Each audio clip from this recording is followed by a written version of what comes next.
Okay. Oops, I forgot to hold on. There we go. Now we're back in session. Okay, hello everyone. Welcome to the stream. So before that, real quick, just a quick take a looky. Make sure everything is queued up. Oops. I need to switch that back onto this. Thank you. And then I think the only other place is Twitter.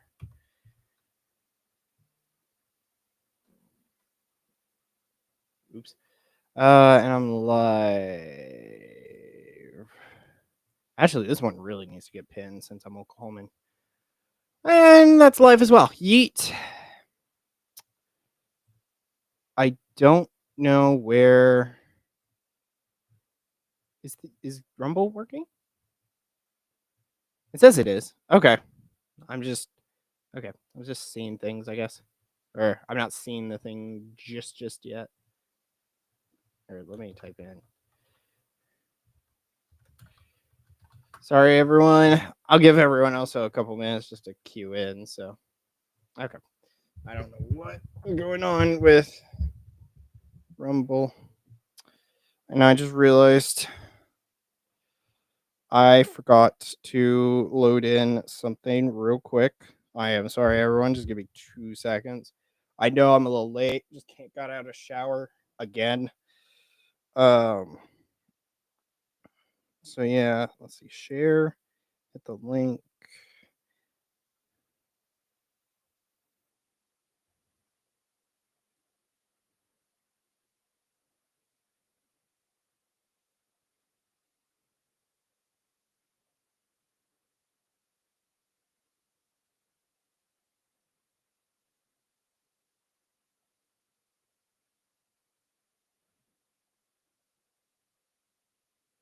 Oh yeah. Okay. So that should do us in the chat open. Sorry again. Sorry everyone. I'm slow on the uptake. Today's stream is going to be a little bit more technical than I wished it was, mainly because of the fact that there's a lot of math, and so I've been spending most of my time concentrating on that. And honestly, I'm repeating somewhat of a video I did recently. I say recently; it's like 4 months or so. But yeah, so while everything's good, right? Yeah, fans on. Yeah, and everyone can hear me. Yes. So yeah, good. Okay, we are good to go. So, yeah. Hi everyone, welcome to the stream. I am TheologyMatters. You can call me Eli, and for my people in District 6, I am the Anomaly, and that is getting really close now. We are less than a year away, where then I'll have to I won't be saying I'm the Anomaly, I'll be saying I'm your state rep potentially. So, nice life. So, and it's ironically that I bring up being state rep, and especially today. Today is we're discussing state question 836, which is trying to establish open primaries in Oklahoma. Because currently we have a closed primary working off. So I'm going to discuss basically for the uh, somewhat the entire streamish. That's weird. Why is Rumble falling off? Rumble should be working, dude. Oh, there it is. I don't know why it's. Oh, it's not. Hey, everyone, hold on, one more. But let me finish. Let me finish, and then we'll. So 9, no, 8. Sorry, I say 936. 836 about creating open primaries. I'm gonna go through basically what they've said, what other people have said. Basically, give my opinion on that. Give some refutation to some things, and then go through probably a very thick um, Excel part of my. Oh no, Rumble is well. Hold on. If any of the Rumble people here, if you can tell me, are you on Theology Matters with um, somewhere in there with this logo, or is it a like pill crusader? If one of you could let me know on that, that would be very nice because then it tells me that I am showing off on the wrong places. But, oh, yeah, I'm gonna go through a lot of voter turnout data. I did that prior one time, and I did, how many Republican votes they got in the how many Republicans participated in the primary divided by how many votes they got in the general, and I gave a number, I forgot what it was, but I wanna say, like, there was an average, I wanna say, of, like, a care ratio, it was about, like, 25, and by care ratio, I meant how many people, um, went through the entire year. I got about 25. Ironically, I'm gonna be doing it the same stats, the only different reason is that instead of the denominator stayed the same, but the denominator changed. And so I'll get into how I got more specific stats and why I don't believe some of this, hooky that they're doing because I kind of got some different I got my math done, and my math is kind of in showing up in places. So, uh, yeah, it's gonna be a fun video. After that, there's going to be gosh, what is it? My brain's, failing me currently.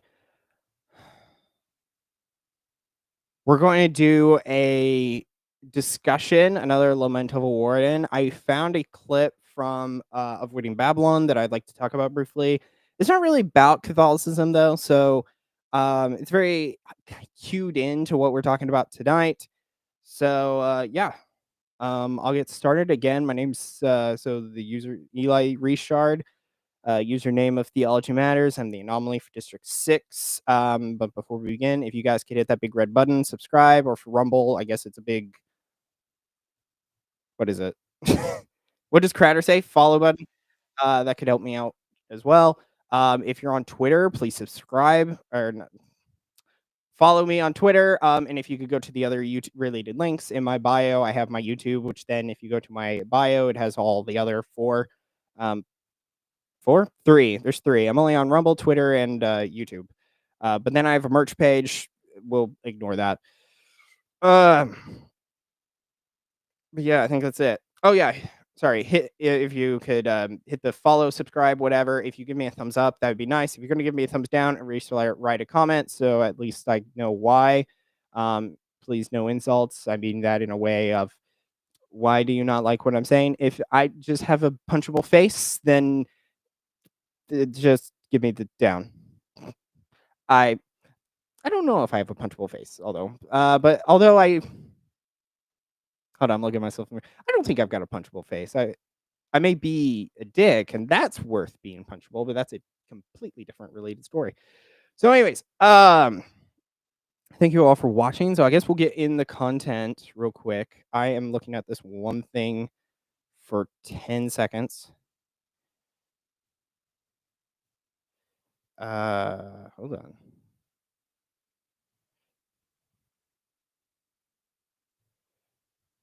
Huh.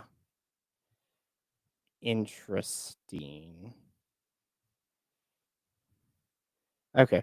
Again, if I can ask the people on Rumble, where are you getting the video? Are you getting it from this logo that's on the top right screen that's blocking Link currently? Link got casted in the movie, and the actor actually looks pretty good. And let me before I begin that, by that I mean good as in a way of fitting the character, not good in a sexual way, because I understand that I think they're kids. So like just start because I almost went on to the female that just saying. Just saying. Um but yeah. But yeah, if you could give me a notification. If not, I'll find out later in a couple hours. It's just I don't know why Rumble has this where if you have a channel but you have a channel and the user, for some reason they're different, and there's some, like, qualifications for both where, like, you can take it off of your user, but you can't take it off your or you can take it off your channel, but not necessarily your user, because your user is also available while your channel is. It's very weird. Oh, no. Well, Give me 20 seconds. I have no idea why this is the case. It shouldn't be having my mic is working, so maybe it just needs a quick reconnection. It says it's unplugged my ass. I got a light plugged in. Okay, so I need to find that cord then.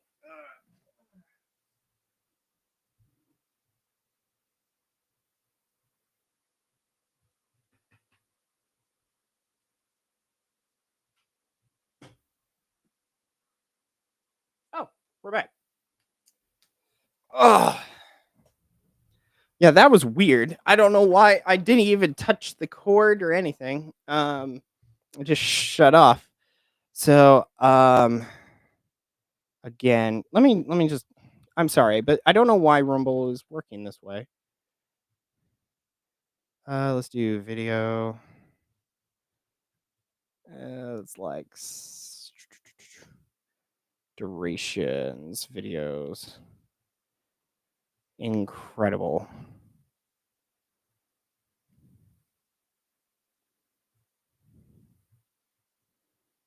Intriguing that this is the case.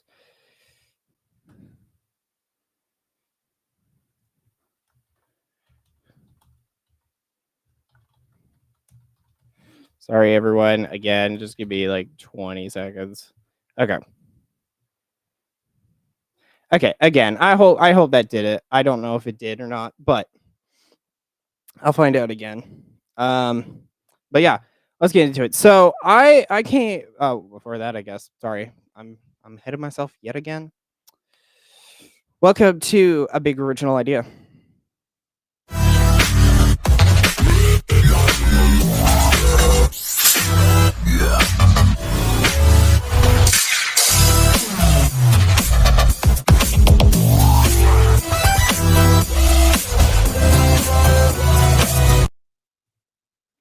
Okay, so excuse me.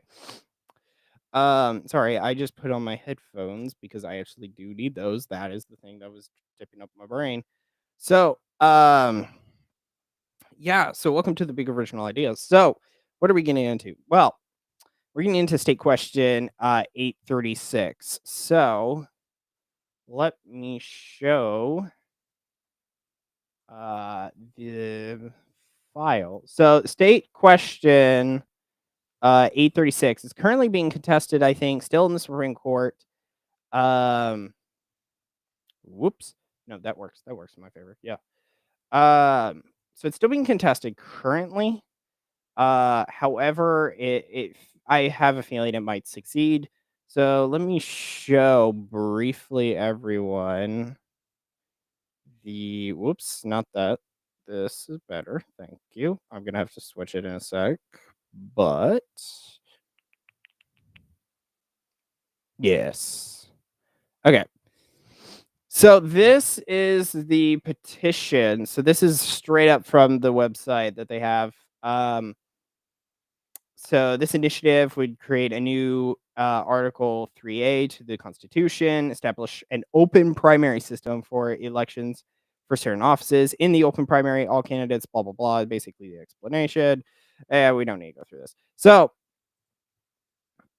I love how I had that for no reason other to say that. So from Ballotopedia, from what Ballotopedia basically says, is that it would again just create the open primaries, and that would work for state, county, and practically everything. So how the or not two tier, the open primary would work is that everyone would just get pooled into a pot of candidates, and then everyone gets votes. They get to choose who they like. Whoever the two highest people are, they go into a general. So this is in California and Nebraska, and there's one other state which I am just completely blanking on. I think Louisiana has one. Gosh, what is it? I feel like it's somewhere in the western part of the United States, but I could be wrong. Either way, there's a of course this uh this petition going through. It's getting taken out by the GOP. The Oklahoma GOP sent out a lawsuit against it immediately, almost within immediately. I think it was what, no, new April. So this isn't super new. I thought it was newer, but I only just found about it. I found out about it because of Charles McCall on Twitter. Supposedly, he was making some noise about it, and I think that's because it was about to go to the Supreme Court, so Oklahoma Supreme Court. So he wanted to make a discussion about it. So I guess what I should have done, me being me and completely forgetting that I have materials, um, there is a video that they did. So this is from the site itself, and for some reason it's not picking it up. There we are. In a closed primary, Oh gosh, that's loud. Sorry, hold on. Okay, there we are. voters are restricted to voting only in their party's primary. Republicans get a Republican ballot, Democrats get a Democratic ballot, and independents often can't vote at all. Under State Question 836, the system changes to an open primary. Instead of separate ballots, all candidates, Republican, Democrat, Libertarian, or Independent, appear together on one unified ballot. Voters, regardless of party, choose their favorite candidate. The top 2 vote getters, regardless of party, move on to the general election. This change ensures every voter has a voice in every election. Okay, so basically what I was talking about like 20 seconds ago. Good grief, where are you? Oh well, it's fine. So yeah, so I don't know exactly how I would feel about this currently. I'm gonna be reading some opinions of some other stuff. Um, I feel like I'm gonna revert this. I was wanting to rebut it at the beginning, but I feel like it wouldn't work because I'm gonna hint at stuff that I've already done. So I feel like I'm gonna work. I think I'm gonna flip it. I think I'm going to keep C and D. Sorry, I'm reading off my list. I think I'm gonna keep most of my stuff, but I'll start on the math I did because the first because they ask about reform from the site that's there. The yes on the question. Oops, I missed. This is right here. Oh yay, I can get it.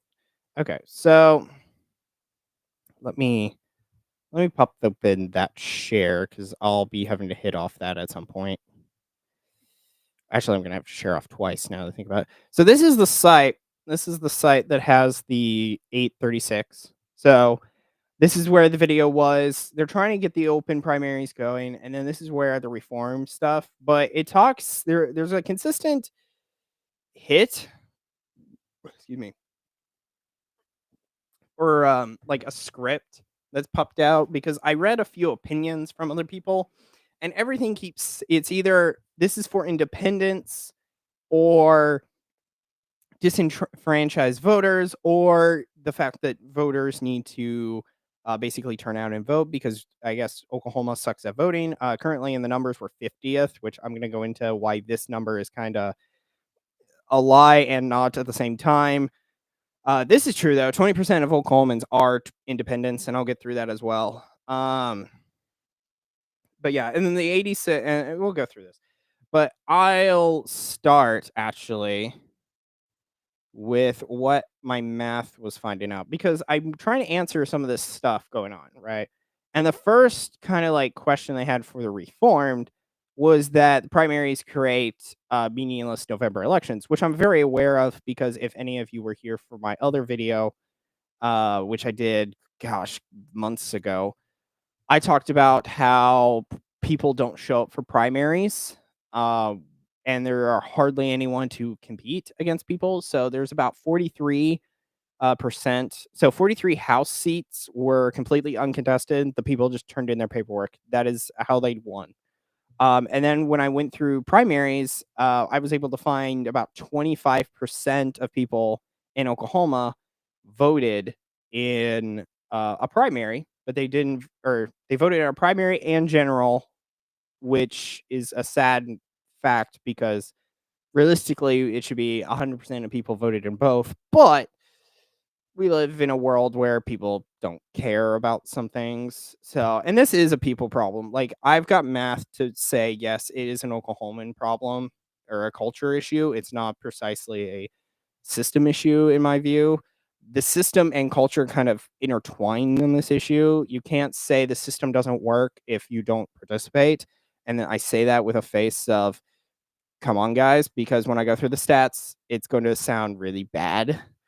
So, before that, I need to pop open an image. So I move to E. So, booyah. Okay. So, how do I get started with this? Right. So first, I want to do, I guess, a quick disclaimer about like the stats that I was doing. So first, where am I getting my voter rolls? So first, there was the Oklahoma voter registration. They have an entire PDFs that you can buy from every year of how many libertarians, how many independents, and how many Republicans and Democrats there are. I'm sorry, I can't think of what DNR are. So from that stats, I was able to see how many registered Republicans were in a certain district. Now, the problem with the stats that or the numbers I'm pulling from, I think I pulled them from the most recent that I could near to the election, before the election. Sorry, before the election. Problem with that is the numbers are either from November 1st, so practically before the general. So there's going to be a little bleed off because of primaries. Then there's January. So I don't know why there's not one done in June, but okay. Because honestly, I kind of need June numbers, and I'm using November, which is a complete 2 elections, well, primaries and runoffs, right? So that's where I'm getting registered Republican numbers, and this is from the state. These are verifiable. I've got the PDFs on me. If anyone had to be like, "You're a liar," they're from the state. You can do this math yourself. It isn't terribly difficult. I'm literally going to tell you how I did it too, because that's kind of how I should be doing this. What's the other one? Yeah. Oh, and then I went on Ballotpedia, basically went through how many total votes were collected. So that should be correct, because it accurately does list what the rankings are and stuff. So yeah, so I first did, when I started out, did the House. And the reason I wanted to do the state House was because the state House is up for every 2 years. Just like in the OS, or not OS. Um, United States House of Representatives, every 2 years, every seat is open. So that means I can look at every single district and basically look at every primary, look at every general that happens, because there's going to be, at least theoretically, there should be uh, one of those, if not both or none. So either 0 to 2 elections happen in a primary or in a district. And so I'm going through the House first. I actually had time, and I went through later the the Senate. I also went through the U.S. House of Representatives. By that I mean like Burkeen and Bice and Lucas, representatives for Oklahoma and D.C. And then I even brought in the governor race from 2022, and that was even sadder. And then I'm gonna do. Then I actually looked at doing a lot of somewhat semi-complicated math. Woo! I found out that Republicans need to be worried about this, because given our current attitude, we won't survive. Oklahoma theoretically can be blue. I'll say that as a cliffhanger.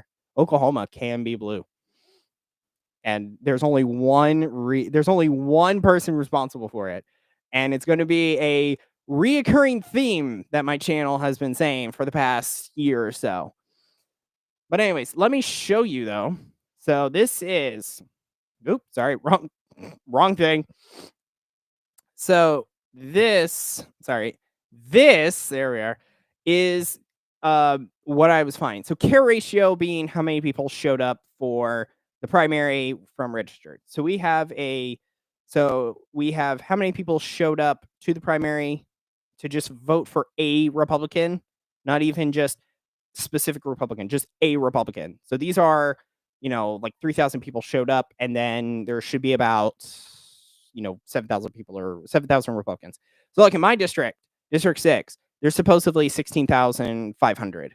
But we didn't have an election. Why? Because Cornwell walked in because I didn't contest him in 2024, even though I was going to, and then prior he hasn't. But in 2026 he's going to take an L because I'm going to take him out of the seat. But what I can show from here from the 2024 Republican races, this is the care ratio. As you could tell, this numbering sucks because this is 40. That 40%. We have not even 40% of registered Oklahomans when a primary went off last year. Mind you, these are a lot of red lines, right? Like this has to be, it could be like 56, or not 56, 58. 58 was, I think, like the max number of elections that were going to go on because 43 of them had nothing going on and we have 101 seats. So there's about 58 people here. We're not even near the 40 mark. So that means less than in every single district House district in Oklahoma that had an election, less than 40% of the people would show up for the election. For the primary. Sorry. Let me specify. The primary. From how many are registered. Now, of course, as I said, there's the problem of that I'm using November stats. So, of course, some people die, move, other caveats. But I'm going to assume the numbers don't move just because I need a number. And I think the November stats are going to be far better than January because if you are registered in November, you probably registered for this. So, now this is the Republicans, right? Now, I was of the assumption that the Democrats must be better, and that would be a problem. I just felt into my gut. Yeah, it turns out they're not.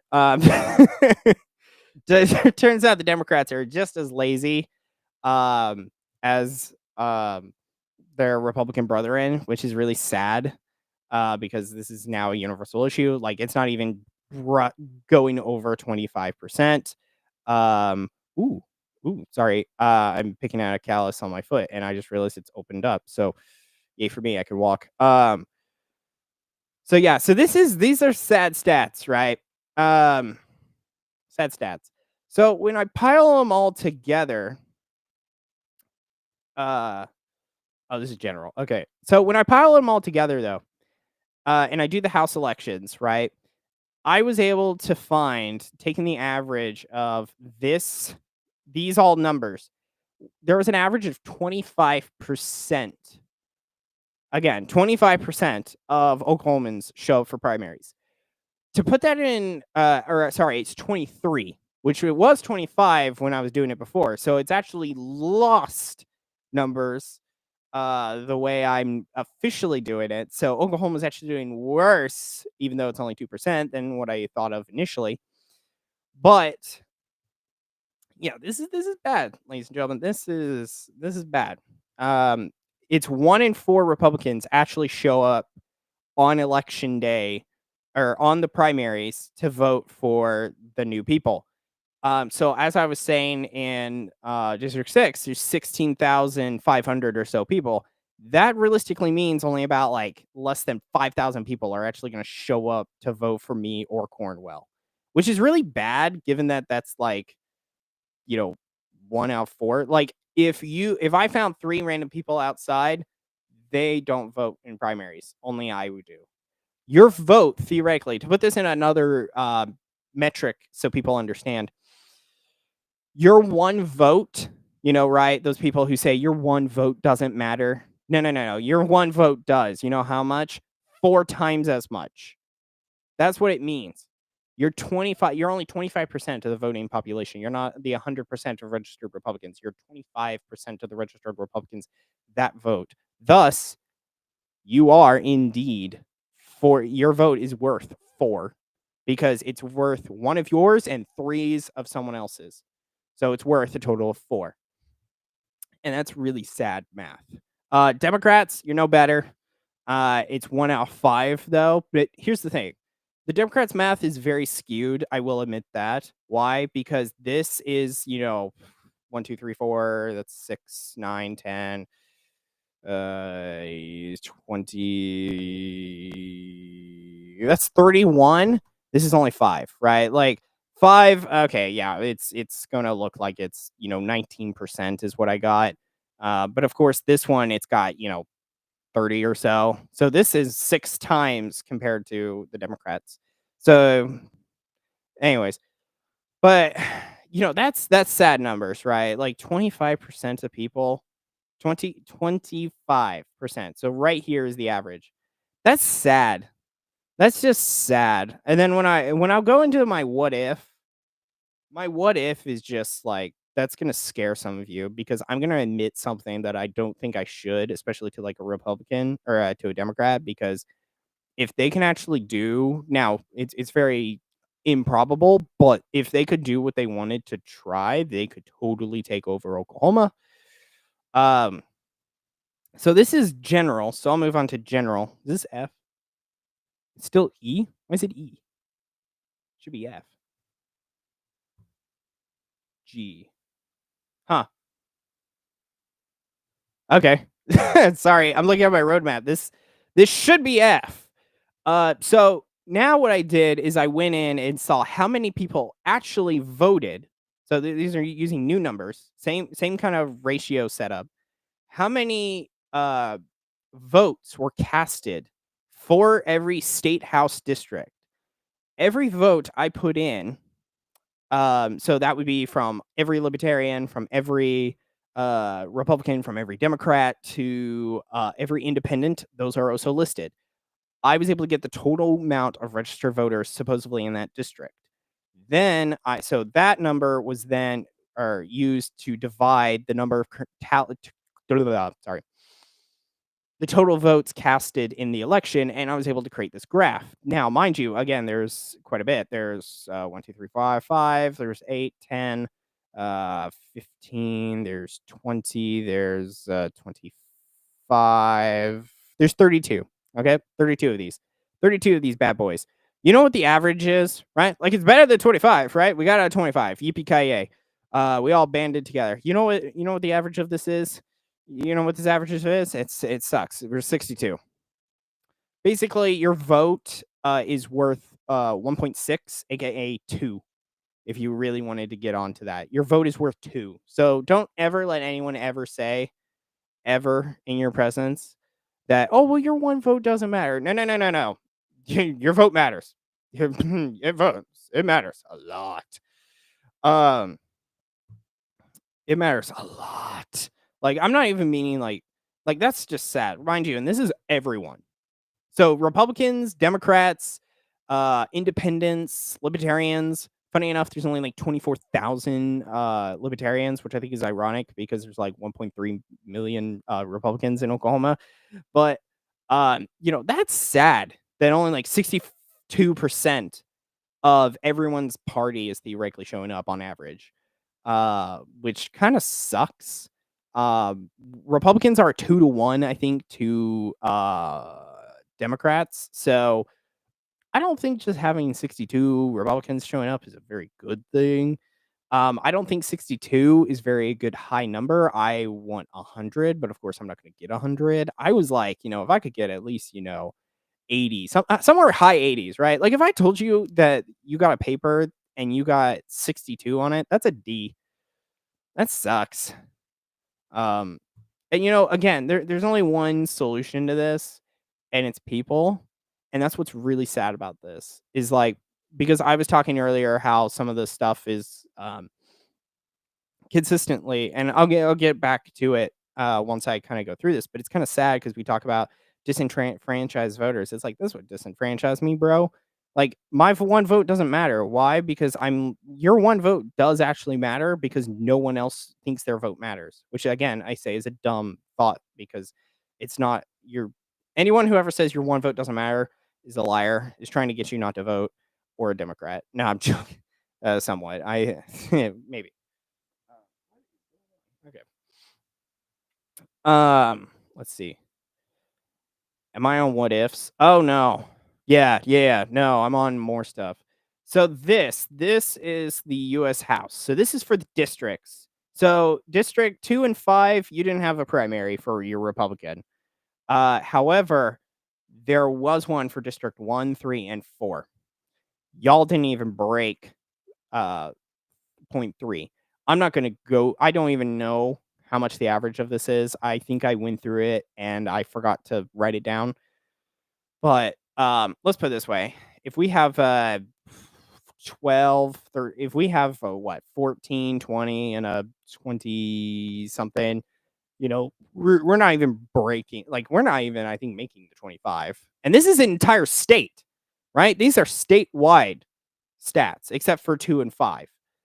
So 1, 3, and 4, which is basically 3/5 of the nation or state, voted, and barely anyone showed up there. Democrats, you're no better. You didn't have 1 and 2, 3, and 5, which I also was talking earlier how, we want to talk about changing the system. It's kind of hard to change the system if you don't bring people into primary, these fools, but cool. Yeah, they got to 10%. Only 10% of the entire Democrats actually showed up for your Democrat primaries, which means that every Democrat's vote means 10 votes for the candidate, which is just insane that that's the case. What is Republicans? It's what, 5? And then we go into the general, right? The general. And we're getting a consistent. I think I also got a consistent like 62 again. So I'm coming up with a consistent number of about 62% of people actually show up for generals, which is a very sad stat because that's actually very low, which I'll go into in a bit. I hope it's there. I guess I can look if it's not.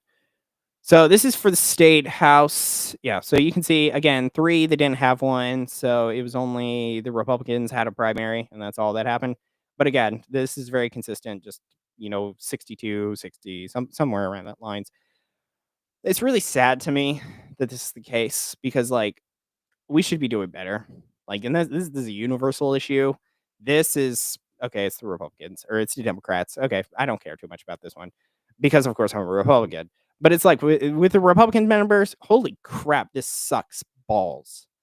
Like that's literally how gay some of the party is. Is they're literally licking balls. Like this is sad, and like I just can't imagine this. I just this is sad. I don't know, as a future representative, I should be saying that, but it's just like, this is sad because it's like, I'm expecting y'all to vote for me. I may not win purely because some of y'all are too lazy to get off your asses and care about the system. We go into the Senate. The Senate's no better. Again, we're barely, we cussed once the 30. Now this is the state Senate, so half of the seats I think were up. And so these are for the Republican primaries. So, again, I don't remember what number we got, but this is not a good number for us, right? Like averagely, we're probably somewhere in the 25s again. So that's sad. And then Democrats, there's only 3. So again, I'm not really gonna get on about that because there's only 3 of them. But they got to like I think 18. I'm gonna say this is 18. Might be 17. But we go into our generals, and again, we're seeing a consistency of 62. District 30, I don't know why you just didn't want to show up. On twice as many people showed up. 3 times, almost less than 3 times the number of people showed up for the Senate compared to the or for the primary. What were the primaries? Yeah, about 3 times the people show up for the general compared to the primaries, which is why I say disenfranchised voters. It's like, well, if you participated in the primary, but no, you care about November because, Donald Trump told you to vote that day. Daddy Trump told you to do that. Well, I'm going to tell y'all, you need to vote in the primaries because that's where the real power is. Instead of choosing between no meal and a meal, you choose, do you want steak, spaghetti, like what you want? The governor election, same kind of going through that I did. I went into 2022 election stats, and these are just total like state. Sorry. This is going through like the total number of state um everything, right? Because everyone votes on the governor. The governor is a statewide issue. You don't have to be a Republican or a Democrat other than to go through the primaries, which we go through the primary. For all the registered Republicans, there was only a 30%. And I know Stitt was primaried because I didn't vote for Stitt. I voted for some other pastor, I think. Or actually, did I? I don't remember. I want to say I voted for some pastor dude. No, that was for Langford. Did I vote for Stitt? I may have. Either way. But again, the Democrats, not even get to the average of like 25. We did a little better. We showed up for 30. 5% is not, yeah, but that's 5% of the state, so that's a little better, but like, gosh, that sucks. And then again, only like 50% of us showed up. It's a midterms. I'm seeing that during midterms, the turnout rate drops because again, people don't realize that just because it's a midterm doesn't mean it's non-important, which I don't know why that lie has been perpetuated or stated, because it's like, no, we still need you. So only half of people actually voted on whether or not to have Stitt or what was it, Joy Hoffmeister. Oh gosh, was she no? That's Gis. No, that was Gis. Gis has the white streak in her hair, while she's gray everywhere else. So yeah, so this is not good, right? Like our stats suck, and it's not even funny. Now, mind you, this is my math that we are doing. So this is straight up from what I could find. So this isn't I found this anywhere. This is I made it. This is why every graph kind of has the same standard, because I keep making them. But I wanted to go through because I had an interesting question over a what if. A what if Republicans kept, like, what happens if we had an open primary, right? That's essentially what I was going to ask. What would happen if we had an open primary, right? What would an open primary kind of look like? And so I put together quickly a how would the House district, just working with the House districts, because that's every year again. So I'm going to assume that this is going to like be synonymous. So this is a Republicans over Democrat ratio for the regions. So for like district, so this is the first district and all the way to 101. So like with District 6, which is here, there's about, give or take, 3. There's about, let me zoom. So District 6 is, yeah, right here. So we have about 3 Republicans to every Democrat in the district. Now, I do this, one, to just see how are we? Because like in this district, which we could be 73, there's hardly any Republicans there. We need at least anything under 1 is a Democrat leading. Anything above 1, anything below 1 is Democrat. Anything above is Republican heavy.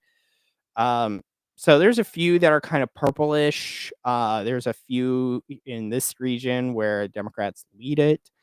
So later I went into, okay, so what would happen? How many Republicans would we per se need if, we voted Republicans? What happens if, is this it? I believe so. Yeah, hold on. Gosh, I hate this. I used the numbers quite a bit, so I'm trying to remember, what was this one for? Good grief.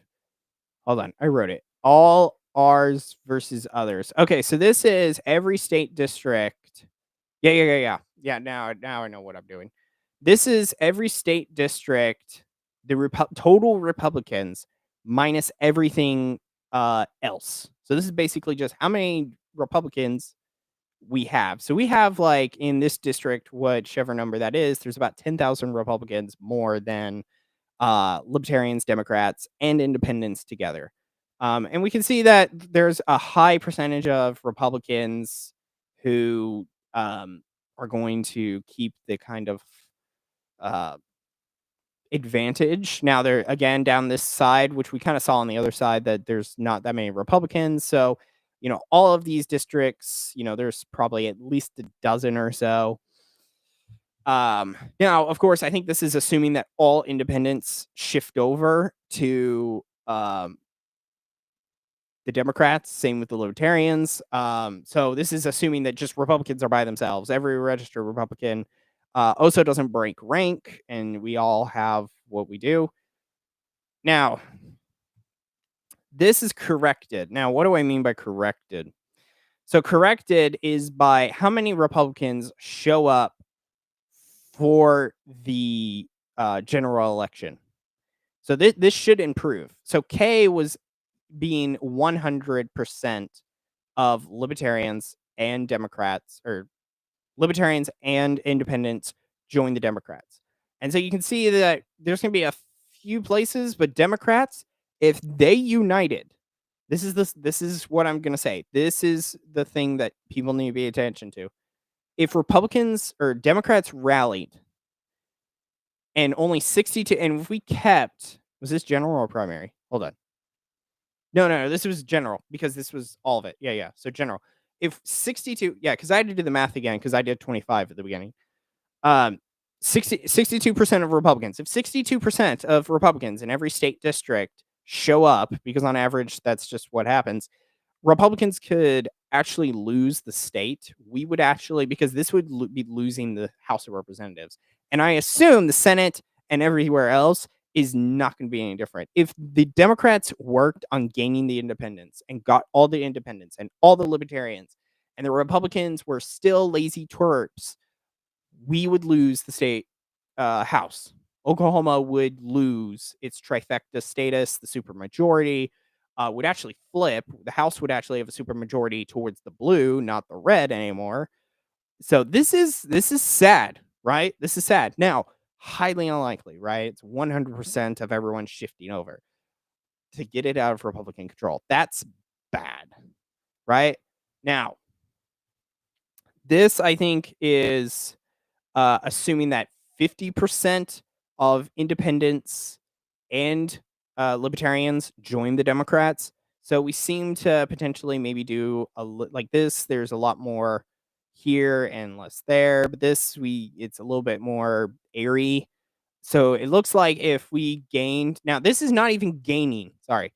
This is only minusing the independents. I didn't add the other half of it to shift over. So technically some of these stuff should go up because they are voting for us, presumably, right? Or they just don't vote at all. But if they get 50, we're a little bit better. So there's some range between 1 and 50 that if the Republicans were to lose 60% of the independents, there's a chance Democrats could have a control. Now, I don't know so this is where I would say if we have an open primary, given that Republicans are 1 out of 4 going to show up, it is worrisome that whether or not, because theoretically an average of 62 independents show up, and the independents are about 400 and it's about 500,000 actually. So, we get about 300, maybe thousand. No, what is it? Hold on. It's like what? It's like 4, 8 something. So we got to divide that by 6, 3. I think 6. Okay, maybe I don't remember. Either way.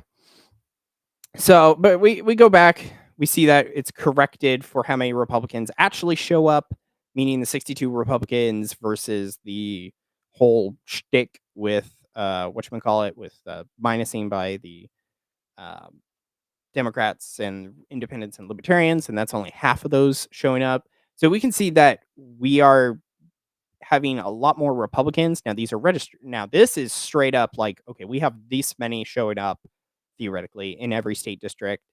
And again, this is assuming an average of everyone. So, we can see from this that Oklahoma would be a lot more if theoretically, if everyone joined, we'd have a bit more of a ruckus on our hands. So this is 50 though, but this is assuming that everyone is like, if you make two independents, one of them is siding with the Democrat and the other one is not voting. Now this one on the other hand, this one is 0. So K would equal 0. Yeah. So let me use this one. This one's better.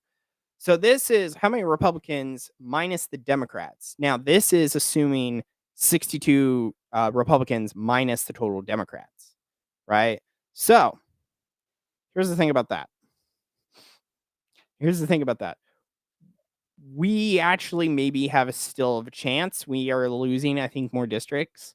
But so I don't think it would be as bad, excuse me, for having a 62% of Republicans showing up for a general.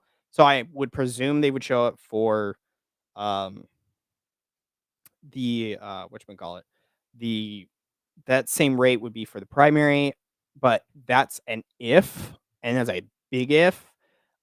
This gosh, what is this for? This one is corrected. I don't remember what this is for. Gosh, I hate that I write these notes, but I don't read. I had to copy and paste everything.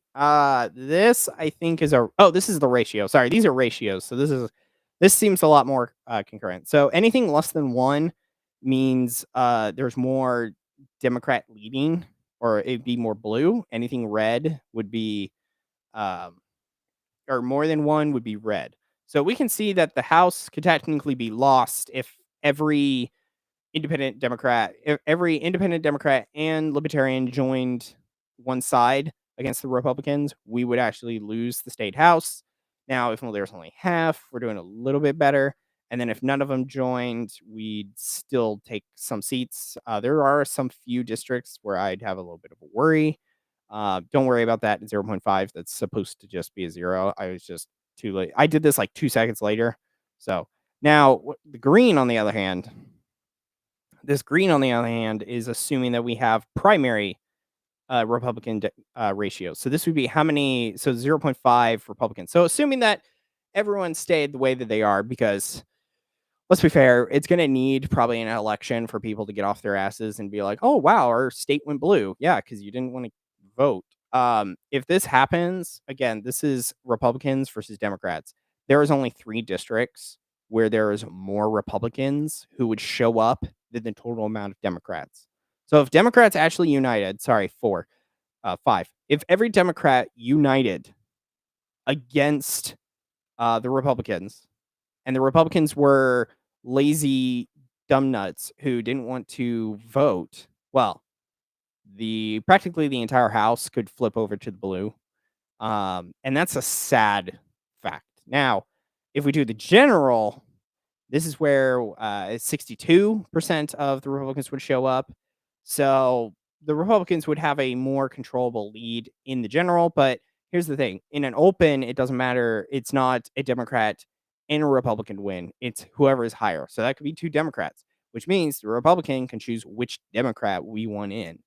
But let's face it, we don't want a Democrat. Republicans don't want a Democrat in. They want a Republican because they believe in the Republican values. So yay us, right? Yay. We suck balls and we shouldn't. I can't believe that is the case though. Sorry. I just can't believe that this is the case that we're working with. I can't believe that this is the stats that we're working with, that like literally 1 in 4 or 1 in 4 Republicans vote in primaries. I can't believe that is how low that number is. It doesn't really surprise me because I did the stats prior and I was sad beforehand, but now I actually got it like certified, and it's like that's. I just realized I forgot to grab. Sorry, hold on. I completely forgot to grab. That is insane. I forgot. I literally made new. I I literally made new slides and I just completely forgot to take a screen grab of them. Wow. Okay. Well, whoopsie me. I'm a forgetful dude. I literally made these like 2 hours ago. I can't believe that I did not. Wait, I did. I did. I did. Sorry. I am thinking ahead and not I did do them. It's just they're in C, which I completely skipped. There we are. Okay. So, let me show then. Do I want C? Yeah, let me just open this then. So, currently, let me go back to this and screen share again. So this is from gosh, what is it? Wise Voter Map. So this is supposedly the turnout ratio of every state. So yes on whatchamacallit? Yes on 836, they supposedly say we're the 50th in the nation. That is actually wrong. We are not 50th, but we are low. Arkansas, you can see here it's 52. There's a 55.3, so technically these two are less than us. Oops, sorry. There's a 55.3, so West Virginia also kind of sucking off. There's a 55.7 in California. So there are some states that are near us. So when I hear that we're the 50th, I do have a question over like, okay, well you say 50th, but what does that mean numberically? Like you could have like even with this, let's say Texas was 49, but it's literally 55.3, or let's say it was 8 instead. It's like, okay, we're only 0.3 off. That's not that bad. But if every state was like Oklahoma and Texas, right, and Arkansas, like if we all weren't Minnesota, no, I'm gonna use Montana. Montana was 73. If every state was Montana, okay, yeah, we'd have a problem of about a fifth of our people aren't actually voting. But I can test this because of the fact that they're using voting eligible age population. I'm using whoever is registered shows up. So this is where some of the stats are kind of murky because of that, because you're doing voting the eligible voting age, which I think is kind of sus because it's like just because you are able to vote, some people don't. Pew actually says that 1/3 of people either vote all the time, never vote, or another third or the last third will try to vote in one, maybe two elections, but never all three. So you know, but this is from Wise voter, but I didn't stop there. This is turning Ballotopedia had one, but I turned it into a chart. Um, so this is the highest. So the highest is Wisconsin, and they're over in like the 78 or something. So we keep going down, right? But the minimum is like 50. So we're in a 25%. So about the middle should be like a 62, which ironically enough, if we go over here, it is quite literally there's the average that they have, which is about a 65, using all of these numbers, right? These numbers way over here. Because Hawaii is barely over 50. Oklahoma, this is from that stat, so it's like 55 or so, or 53. My numbers supposedly say that we're near 60 some odd. So we're actually supposed to be like right over here or something. So we're actually 1, 2, 3, 4, 5, 6, 7, 8, 9, 10, 11, 12. So we're actually the 38th by my math. We're actually the 38th state in voter turnout, which is far better than what am I looking at? Which is I said I was be here. Yes, because that lines up. Yeah. Okay. Theoretically, I could go through here. So we could be like 35, 38, dependent on the stuff. 65 would actually like get us way over here. So we'd actually be gosh, that's got to be like at least halfway. So when they say we're the 50th, I kind of doubt on that one because based on my math and based on other things I'm reading with turnout rate, I don't know if we're that bad. They also don't list on the site. Like I could show the site again. They didn't really write where they're getting some of the stats. Like the reason I found out the independent one is true is because I literally went through their voter rolls and it is about a half. I think it's like 19 point like 8-9, but like 20. 1 in 5. It's the same. I'm not going to get them on rounding errors because, and it's not even an error. I would have rounded up too, because that's just part of marketing. You have to simplify it too. So this is the turnout rate. Oops, for the state, or versus for the state. So again, I don't think we're 50th. We're probably somewhere in the 38th. So I question them doing that. And then this is kind of what I was finding. So this is supposedly Oklahoma from Ballotopedia. They say we're, 53 something. I was able to get us to 62. There's supposedly nearing to 65. And then we got Wise Voter, which is telling us that we're about 55. So, and if we went by 55, well, then we'd actually be beating out Arkansas and Hawaii. So it would actually be far better than um, 49th based on this. So we're low, but I don't know if we're 50th. But compare, we're better than 12 states more. So I think that's pretty good. Like getting good enough comparatively. I wish that was higher, and I do, and I'll get into it in the closer, kind of like what I had a thought of, and I think we should totally do that because it would help with people.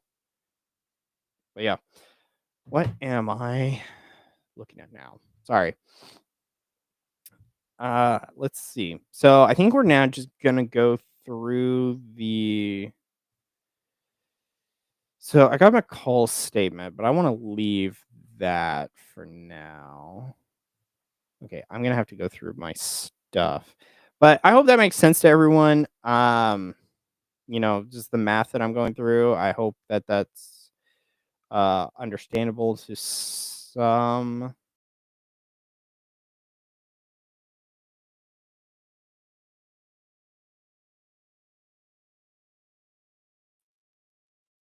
Okay.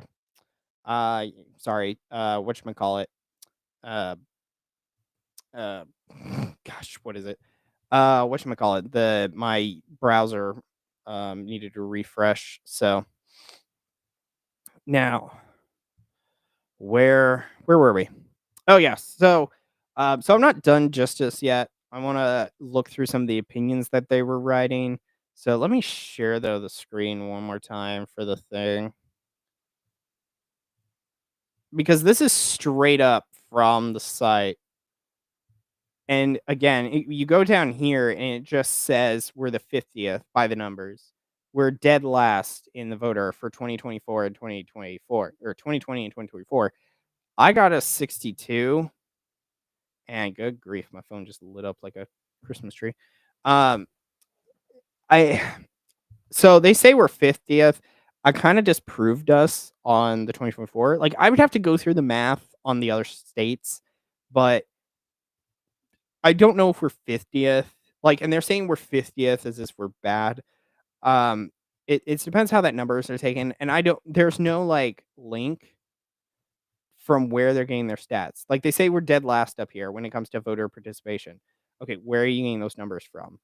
And this learn more is literally just to this. So this is kind of deceitful for them to just have none of their information out here.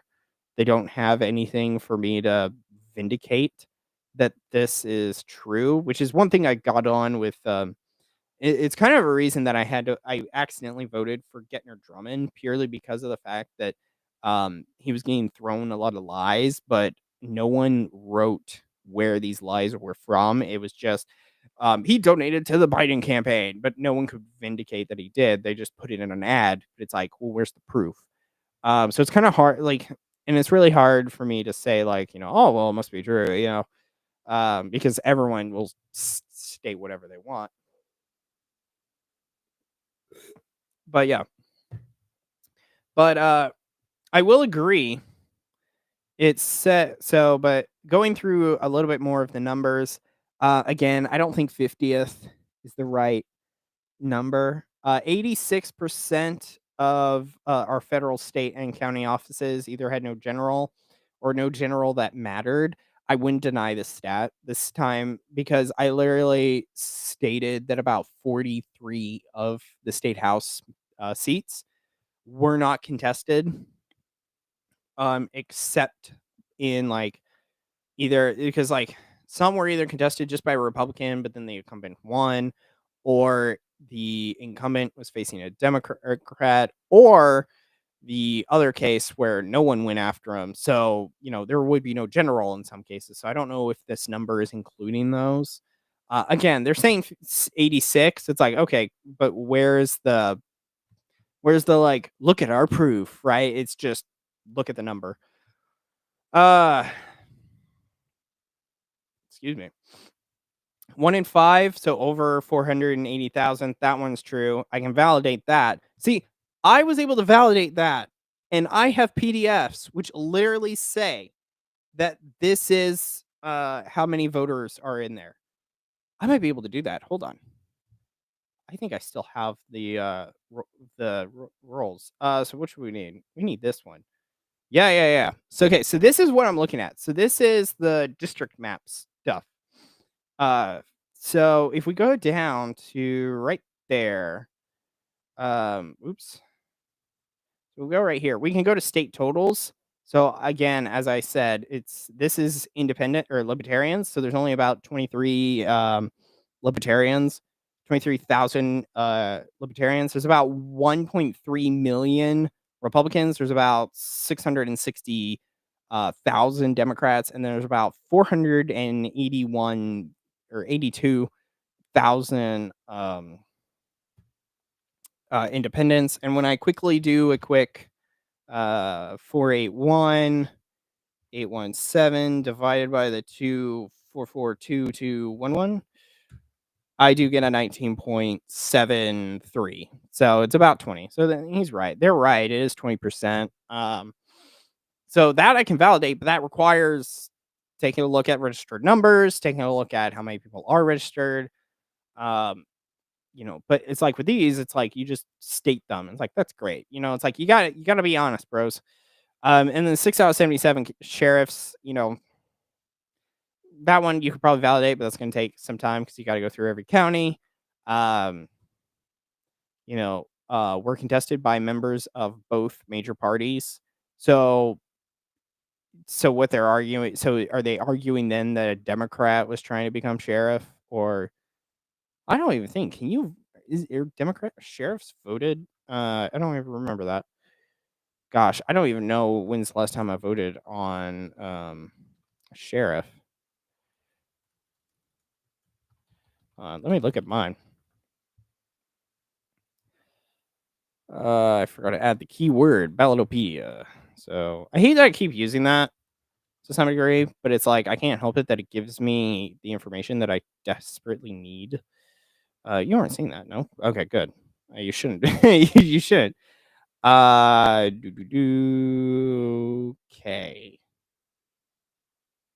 County clerk. Okay. I don't remember ever voting for these.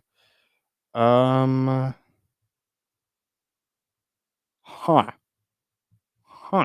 Okay.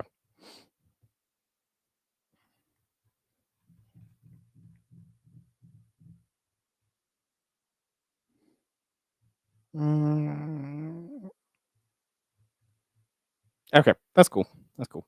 I just wanted to validate. So I think this by the numbers, some of it's sus. Like this one's true. This one needs to be somewhat validated. This one I believe is true, but they need to kind of like indicate why. I think like just stating it is kind of lazy. And then the 50th, I can actually contest that with the stats I currently have. It's currently being held over for doing stuff, but like with what I'm going to talk about, like with the primaries, it guarantees meaningless November elections, and that I will actually agree with.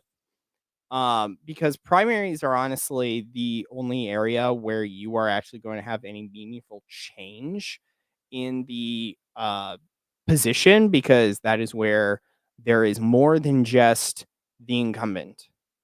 There is more than one guy. there's more than one Republican, and a lot of people need to be voting in that one because, yeah, in the general, there might be the overwhelming, as I stated, showed earlier, there's the overstating of um, Republicans in the state, but it's like they may be voting in the Republican. That's great, but he may not be the best Republican, and that's where you are needed to then give your opinion on the people. Because as a guy that is going to go against the incumbent, this is not boding well for my future because I have to basically run for about quarter of you because the other quarter, because 3/4 of you guys don't even care about voting on average. Now, of course, there's always that district that, votes more than the others, but like I didn't even get, what was it, 30? I think it was 36 was a max. That's rough. But it's like, yeah, sometimes there are no November elections. There are just the primary. So it's like that's when you're needed. Um have already been filled, in which the mass majority of all have already been filled in primaries or runoffs. Yeah. So, and I will agree with the statement. If you actually go through the ballots or Ballotopedia and you look through every 101 House districts, you go through all 48 Senate seats. But I think that's something that they maybe should have numbered a bit more than just one. I'm assuming I'm on their page. Part of disenfranchised voters by barring them, especially independents. Excuse me. The whole point of being independent is to be independent. Like, I'm not trying like, I'm sorry you feel like you're out of the loop, but like, you're an independent because you don't fit anywhere. Now, for crying out loud, I probably don't fit in the Republican Party anymore. I don't fit in MAGA because I honestly won't be serving Trump like a gay man. So, that is just what it's going to be. um, yeah, I may be a Republican, but it's like I'm far better a Republican than most Republicans. Oh, yeah. So, if you're an independent, you might as well just choose a side at that point. Like one of you sides a little more into one than the other. That's just how it works. If you go based on, let's say you're a Catholic and you're an independent, you're going to choose the Republicans. Why? Because the Republicans at least care about life. Democrats just want to kill a bunch of life. So, there was only one side that was trying to defund Planned Parenthood. Although we're now going to have, and as if you caught last week on Friday, we're actually not going to celebrate. We're going to be crying out that we need to defund them again, but we won't. I feel it in my gut, and if I'm wrong, I'm happy. Um, primaries, partisan primaries discourage voter turnout. We're dead last. Okay, so again, I kind of proved that we probably aren't actually last. One, uh, it doesn't look like we're last. And then on top of that, discourage voter turnout. Some of that, let's face this. Let me go. Hold on. Oops, I accidentally took away my big boy. Okay, let's be fair. When we talk about disenfranchised voters, discourage voter turnout, there's only one metric that you really have to give a crap about. And that's you. You showing up. That is we could do whatever we really want to encourage voter turnout, but in the end of the day, it's going to come on to you to do your duty. And I say duty, it's your civic duty. You need to do that. And if you're not going to, then I don't think you have a right to complain about how the government is working. Like if I go through your Twitter and you're talking about the Oklahoma government, I don't think you have a right to complain if you're not actually voting. It's as simple as that. Um, it's what I've believed for since I was 18, which is getting on almost to now 6 years. I don't believe that if if you actually care about how the system is, or if you care about how the system works, then it's like you participate in it. But if you're not going to participate in it, then I don't think you care how you're really being governed. So, I don't think it matters. If we really want to like discourage voter turnout, primaries discourage voter turnout. I don't Yeah, it might do that because a lot of people believe that the other person will do a better job than them. It's bystander effect.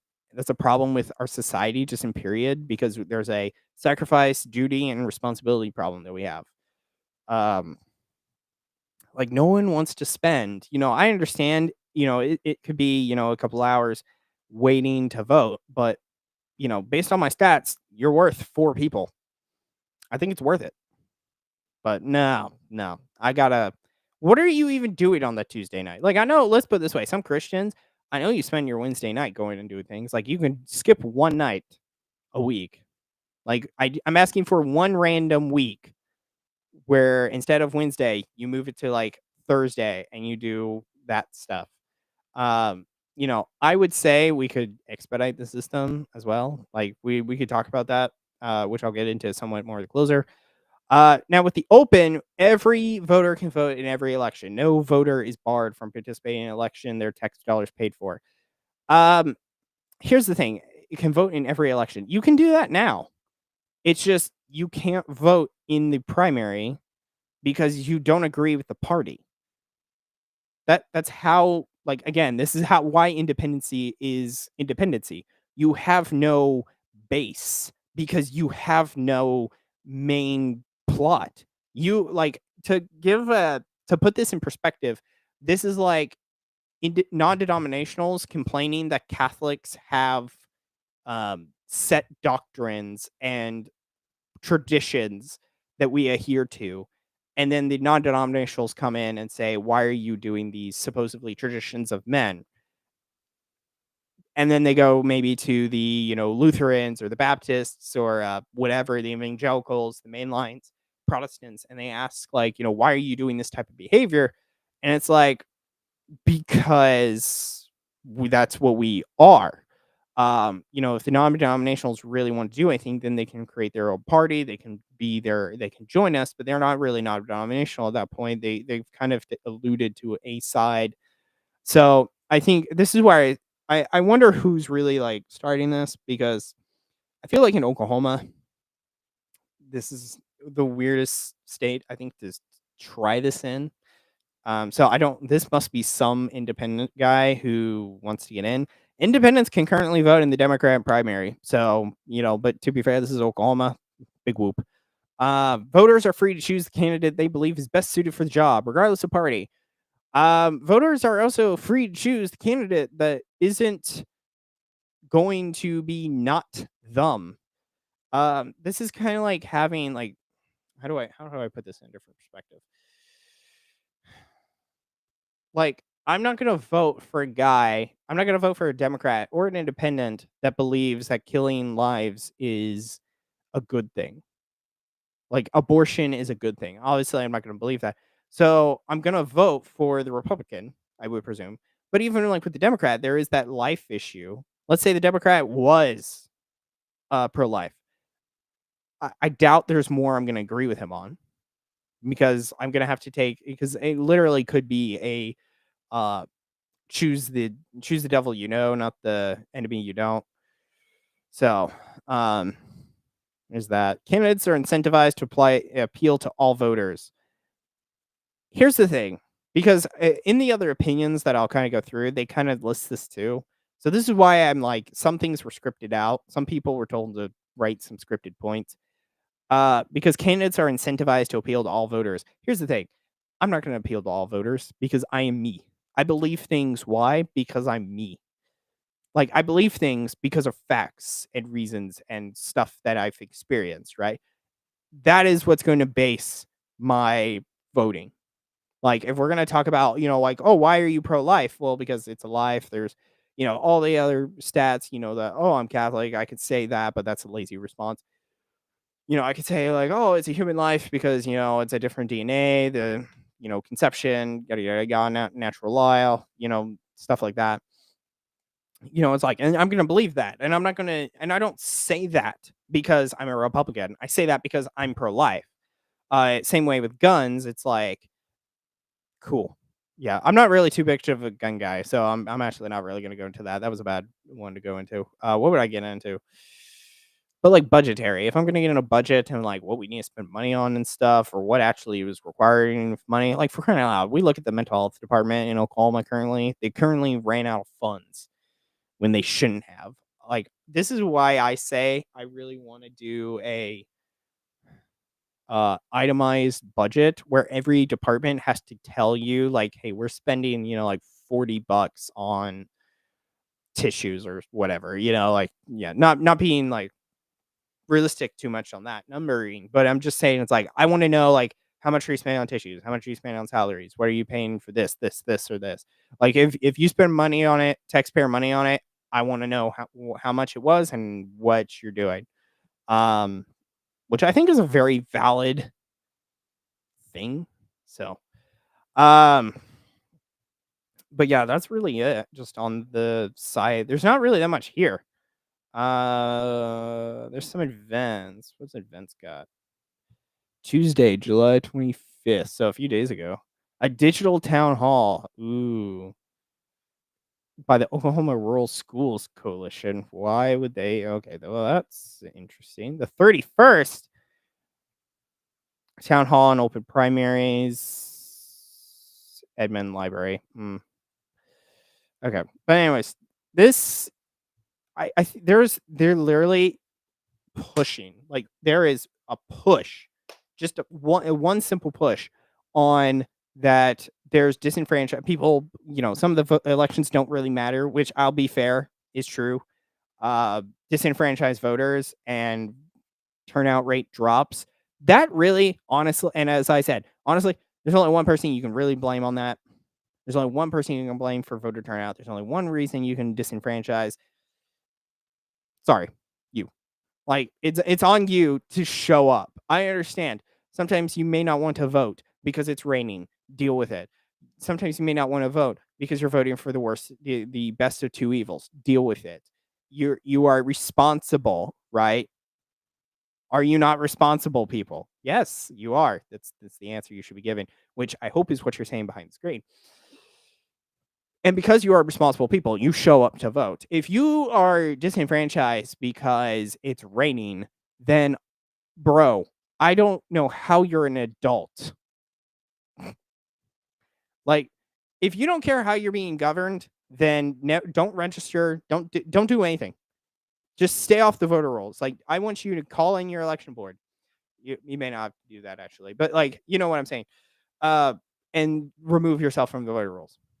Like, and I understand that's a really hardcore statement to be saying, basically to saying, like, oh yeah, basically, if Republicans don't want to vote, or anyone, you just shouldn't. And honestly, yeah, if you don't care enough to vote, then you don't have enough care of to know how much you're governed.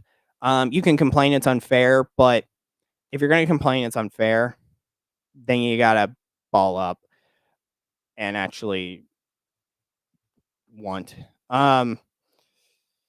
So, gosh, I'm looking at some of these opinions real quick. So let's see. This one is from Vanessa Drummond, which I don't know what Drummond this is, because Drummond's got a name of whatchamacallit, Getner Drummond. So I don't know who Vanessa Drummond is. I thought I looked it up one day. So I don't know where like Vanessa Drummond, like what type of, Oklahoman she is. Um, she's in Bartlesville. Oh, that's not her. No, that's not her. So I don't know if this is the Getner Drummond's sister or whatever. Hold on. Has also lived in Pahuska. Oh no, this might actually be her. Frederick. Okay, no, this is something else. I'm not I'm finding the article that I'm just on. Okay, that's fine. So, I don't know if this is the Drummond, the Getner Drummond's Drummond, but if we go through this, I'm trying to find things that are. It's talking about our children. I don't know why. Now, this is from February, but, like, I don't know why we would be focusing on that, because, like, I went through this before. What was something I wanted to pull out? Um, yeah, see this thing. Sorry, can I actually? Okay, there we are. That's better. So I can show. Oops, hold on, back up. Okay. I love this. Our closed primary actively discourage civil participation. I've heard that before. Again, some people were sent scripts. This is I keep reading it. No one has anything unique to say. It's just, hey, list these few points, but discourages civic participation. Again, that's on you. Making voters feel like their voices don't count. Well, if you quit participating, yeah, your voice ain't gonna count. This is like complaining that you got hit by a train when you're on the tracks. It's like, go fig. Sorry. It's just like this is so interesting. So we're trying to get the open. Get it. They're shut out of the most important elections. Independents make up 20%. Again, script being sent. Can't vote in most primary elections, aka one. I don't even know what the libertarians do. Um, so the primary is often the only election that has truly mattered. The general election is uncompetitive or uncontested, meaning the outcome was effectively decided months earlier in a primary that excluded a large percentage of voters. Because there's a lot of Republicans in that area, I literally showed the stats of the ratio. There are not that many Democrats to the Republicans. Y'all have to get their independents to even get close to Republicans that are in Oklahoma. So of course that the primary was effectively decided months earlier. Yeah, because there's a lot of Republicans in that area. You're not going to win with your candidate anyways. Even if you pulled in a Democrat and a Republican in the open primary, you're still going to lose because the Republican's going to gain all the Republican votes. So I I don't think that this would be necessary then. I think that though with this topic, I do agree that uh, we need to be voting in primaries more. I think Republicans are a bit lazy and on their especially Oklahoman Republicans are a little bit lazy. They need to get their ass in gear and they need to be voting for properly conservative candidates instead of just, oh, well, he's the incumbent and then voting for him, or the worst case scenario, just not voting at all because again, if you're not going to care about how you're governed, then you don't get to talk smack about anything. Like I don't want you complaining that Jeffrey Epstein stuff. If if you didn't vote for Trump, if you're like, why isn't he releasing it? It's like, bro, you didn't vote for him. You know, it's like you didn't care about anything because you didn't do the one thing that's required from you. You don't have to run. You just have to vote in the guy to do the stuff. He is your representative. You pass the baton over to him, which is kind of another thing that I talk about someone on this channel is that there's a lot of people who grab the responsibility of um, duty and they'll pass it on to someone else and then have them do it. But in reality, they should have retained it themselves. Which I kind of say is like to give an example from that with Students for Life and live action. They always talk about, oh, we need to fund Planned Parenthood and yada, yada, yada, and talk to your representative. But it's like, maybe they need to, instead of putting all this money into, having these galas and conferences, maybe you can put that money towards like, I don't know, sponsoring some candidates so they can do that work. That's no, I'm just a simple 23-year-old, aerospace mechanical engineer. What do I know, right? Yeah. Um, I love this though. What message does this send to first? It's a woman who wrote this. What message does this send to first-time voters that their voices don't matter, that the system isn't built for them, that politics is only for insiders and party loyalists? This is again, this is such a woman statement. No, no, guys would write this, but we wouldn't write 4. We'd write maybe like 3, maybe 2. We wouldn't be right. Like I think probably like this one is valid, and then this one is valid. The voices don't matter, I think, is a statement that should have been said. So that maybe goes down here, and then the insider party loyalists. Okay, that's you are like getting the word count. That is essentially what's going on here. She's trying to get the word count and she just needs something else. But these are the wrong lessons, and they are contributing to a growing sense of delusionment among young people. Yeah, young people are just tired because we are aware of the system. But the problem is like I'll get into it in a minute because when I talk about in the Lament of a Warden, I'll kind of talk about with what this problem is, especially with young people because it's not really a young people problem. It's young people getting it from older. So, beyond the exclusion of independent voters, oh, okay, woman, let's be fair. There's only one side that is saying kill them. There's only one party that if you say I'm a Trump supporter, that you are going to be shot. Literally, there is thousands of videos that have tried to get Trump supporters, big bad and all. And don't even talk about that day in January. That day in January is so sus. Don't even try. Uh, when candidates know that only their party's most loyal voters will be participating in the primary, they're incentivized to appeal to the extremes of their base. Woman, I'm more extreme and my base hates me. What are you talking about? I'm literally like, I'm trying to get some of you off the ground. I'm literally calling you out. That is not what I most would do because they're not normies, which is hence the anomaly. Focus on solutions that can unite and benefit the broader public. Yeah, well, I think, not killing, our offsprings or our children, future children, I think is a good thing, like benefit the broader public. Obviously, I have reasons for whatever I think. So it's like, it isn't incentivizing to the extreme, right? This is just, I believe things and it's Republican y. It's like, that's just what it is. I'm sorry, but that's just how it is. It's one of the reasons why it feels like our politics is more divisive than ever. I'm pretty sure that's not the reason, but cool. Um,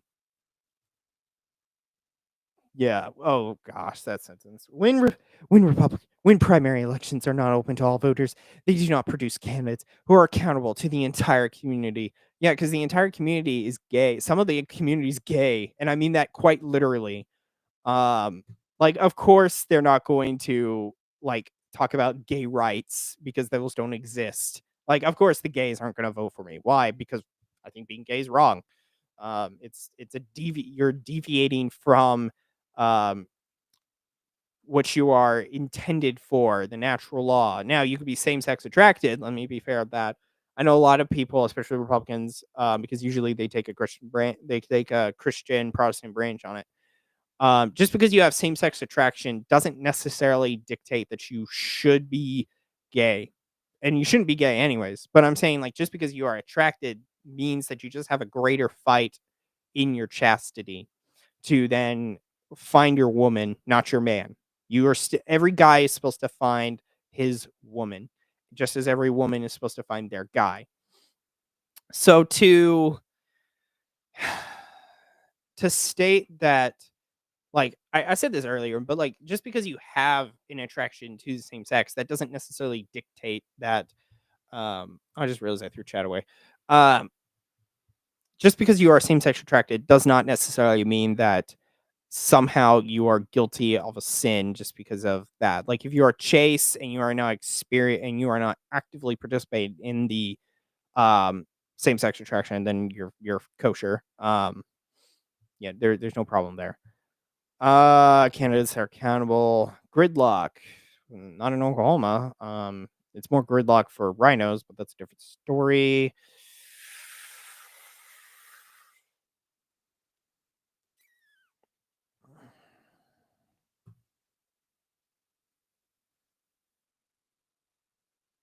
Yeah. Oh gosh, she said inclusive. That's a bad word. That's a bad word, lady. You don't say that in front of Republicans. We don't like we don't like it inclusive. We don't like that. Just as much as you don't like diversity and equity. So, okay, now this guy is supposed to be a conservative. So I'm interested to see what this guy has. I went briefly through it. So, are no threats. So he says he's a lifelong conservative. Um,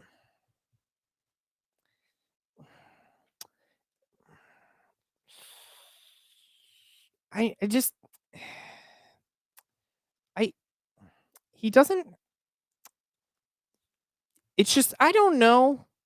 He just doesn't have that like conservatism. You know what I'm saying? Like, he looks like if what's that guy's name? I know Chris Christie, but what's the other guy? Sean Hannity. It looks like Sean Hannity and Chris Christie had a baby. That's what he looks like right now. It's like he doesn't give me off the vibe of a conservative. Like he gives me a rhino vibe off, right?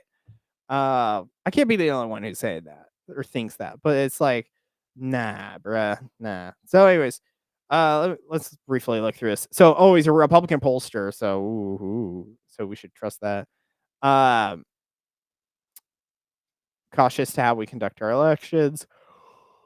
Oh gosh, good grief! I don't know why my left eye is crying for no reason other than I have my eyes. It's not allowing Democrats to vote in Republican primaries. It proposes instead to bro, we get that, but the problem is Republicans and Democrats are voting in the same primary. So yes, we are in fact allowing Democrats to vote in a Republican primary, even though it's not even a Republican primary. It's all, but bro, all people vote again. I'm getting some commonality on some of these stuff. And so either A, they are working off the site and they just were writing stuff. When was this done? April. Okay. The fundamental principles of conservatism, especially fairness. Yes, that's what conservatism is about. Fairness. I thought it was about Zionism. Accountability and respect for individual rights. I was gonna say that sounds pretty gay, but like that's the thing. Respect for individual rights. You mean like gay rights? Yeah. When I'm conservatism doesn't necessarily fundamental principles of conservatism. That doesn't really like. Yeah, fairness, accountability, and respect don't really like. Those aren't exactly the pinnacles of conservatism. They're not really foundational in that way. This it sounds very conservatism sounds gay with this response. It's like it's all about fairness, which is true. There should be fairness in the stuff. I will not deny that, and accountability. And that is why I'm throwing it back onto you, the voters, to be accountable to yourselves and to your brother in Oklahoman who do not show up when I need you. There's again 4-1. Your one vote in a primary is worth 4 based on my math, which just sucks. Again, I keep saying it, but it's like that's just outrageous. It puts an end to a system where taxpayers are forced to fund elections they are not allowed to participate in.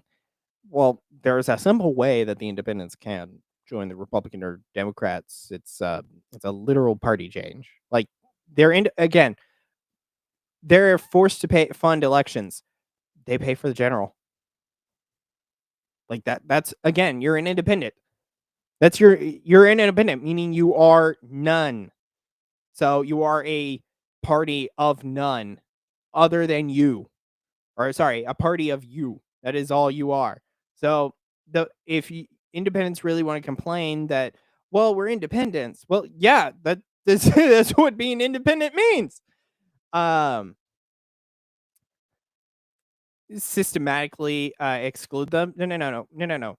Are compelled to systematically excluding them. Yeah, because who chooses to be a piece in that system? Like, I love that the responsibility. He literally has accountability. Okay, independence. Be accountable. You are a party of yourself. You answer to no one. There is no base but what you believe, and that is subject to change based on what you believe. So yes, you accepting a structure where citizens are compelled to support elections that systematically exclude them, you choose to be excluded by being independent. And if you weren't aware on that, there's an easy choice you could do. You could fill out your cards, or you can do party switch. You could probably do it online by now. Yeah, Oklahoma's getting very 21st century type viewed. So yeah, I love how he just puts this throwaway line of like the conservative rejection of taxation without representation. Political parties are essentially private organizations. Okay, moving on. 86 again. Someone was told stats because again, he says 86. There was again, there's nothing there really. Um, like he's going through some stuff, I guess, later because he's talking about Norman, how like the Republicans are outshadowed, but like Democrats are as well. Like, excuse me, that's just it. Um, equal representation. I don't know how much I feel about equal representation purely because of the fact that some people probably don't deserve to be represented because as I was talking about earlier with the primaries, if you really want to talk about, oh, you want a responsive government, but yet you don't vote, or you want to be equally representative, but you don't vote, then you don't want to be participating in the system and how you're governed. So I don't know if you really care that you are represented. You can talk that you want it, but talk is all it is until you actually do. Um, we can't ignore many Oklahomans shut out. It's 20% of independents, so we're not doing that. Half of the district or half of the state is Republicans. Just saying. I will agree though that there are the meaningless between there's no two major parties. Right of freedom of association. I fought for right to work, which is a good thing. I will deny, or I won't deny, because I don't want to join a union too. I feel the same about our current primary system. It is wrong to force someone to join a political party just to, um, you're not forced to join. See, this is such misconstruing. It is wrong to force someone to join a political party just to cast a meaningful ballot. You're not forced to join a political party. You should join a political party if that be the case. But forcing someone to join a political party, bro, nah. Nah, we're not for there is no you have to be a party. It's just you should be in one of the parties. And I understand I'm playing a very technical game right about now, but like saying that it's for someone to join a political party just to cast a meaningful ballot. Like again, as Republicans, I don't think the primary should be that like thick where it's like one vote shifts the ship, right? Like if we were on water, like balancing act, I don't think it should be like I vote and then it just snaps. Like if we were on a beam, it's like I put a lot of weight on my hand, and for some reason we're like 90 degrees. I don't think it should be like that. Um, no one should be required to affiliate with a private organization in order to participate in a publicly funded election. You're not required. See, that's what's dishonest about this. That's dishonest to say like, oh well, you have to be in one of them to be voting. No, you don't have to. It's just how it is. You don't see the libertarians aren't even in this, and you don't see them complaining as much. Oh,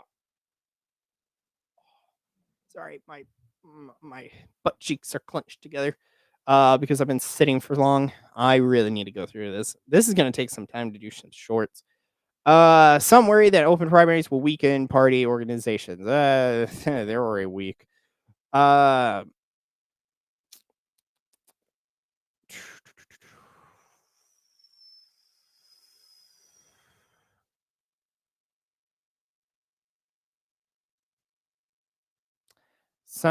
dark money. Ooh.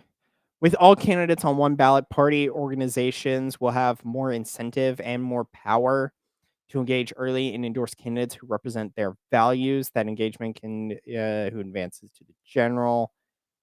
Okay, this is a word sandwich. Creates a system that rewards candidates who appeal to more. Well, I'm not going to appeal to more. Why? Because I'm going to have a problem because there are things I believe, and I believe these things for reasons. And if you want to know why, I can state why. But I'm not going to demean myself by being a seal and clapping along and be all like, "Oh yeah, I support this." I'm not doing that. No. I will not prostitute myself, and that is essentially what he is saying. What these people are saying, appeal to more than just a narrow partisan basis.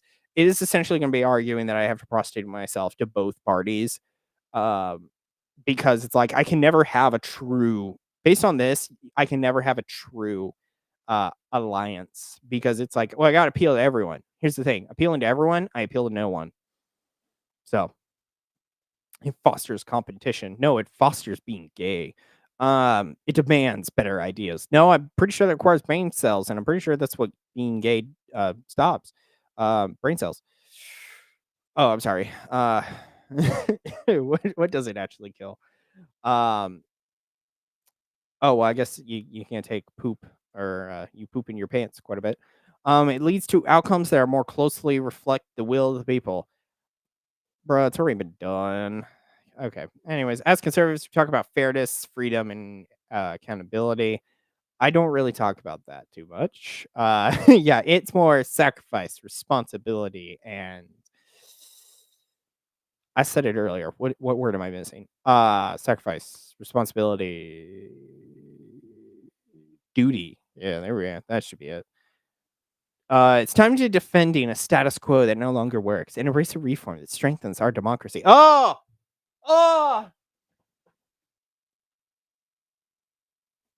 He said the naughty word. He said the naughty word. He said the naughty word, people. He said democracy. Okay, totally everything I said about him being a rhino or anything, completely legit now. It reform a reform that strengthens our democracy. Yeah, bro, no. Anyone who says democracy is straight up a Democrat. We all know that. It's a republic, bro. Republic. Say it with me now. Republic. It's a republic. Do not say a democracy. Good grief.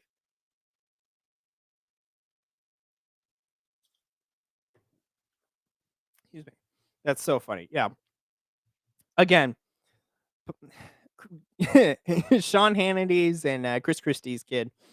But yeah, dude, don't say democracy. If ever I say democracy, I'm going to, if I don't catch myself, then I'm gonna be really sad because I don't believe it's a republic, bro. It's a republic. The reform that strengthens our republic.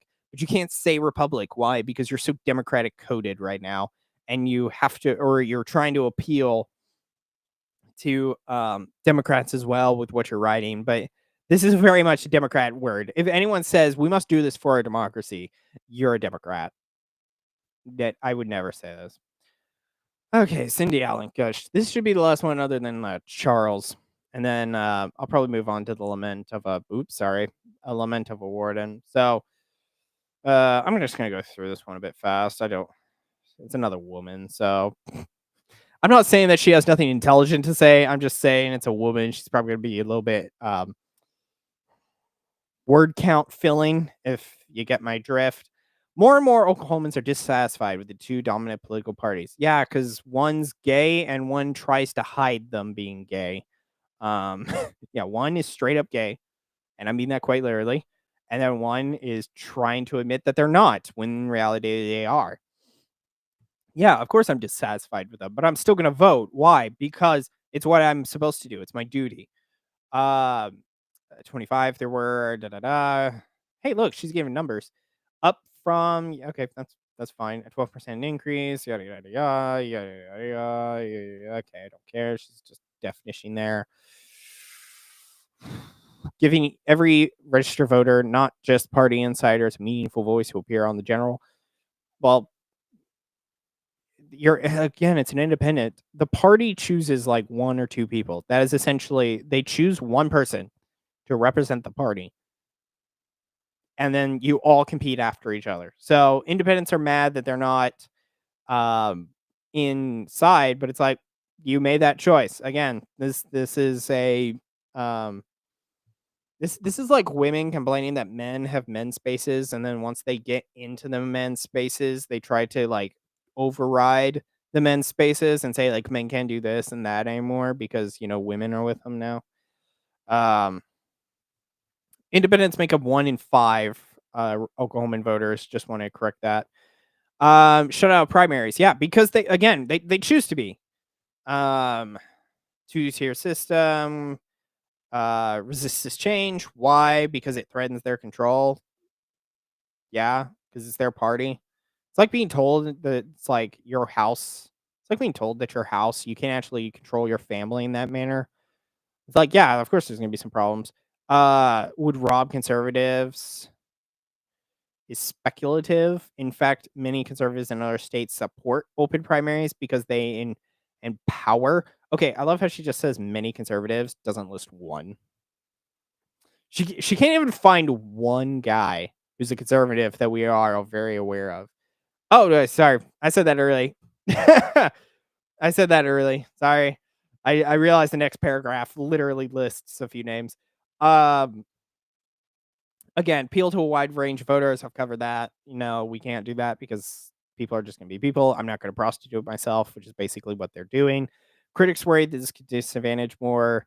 Um, yeah, because who's going to vote for the guy that wants to get rid of the 19th Amendment?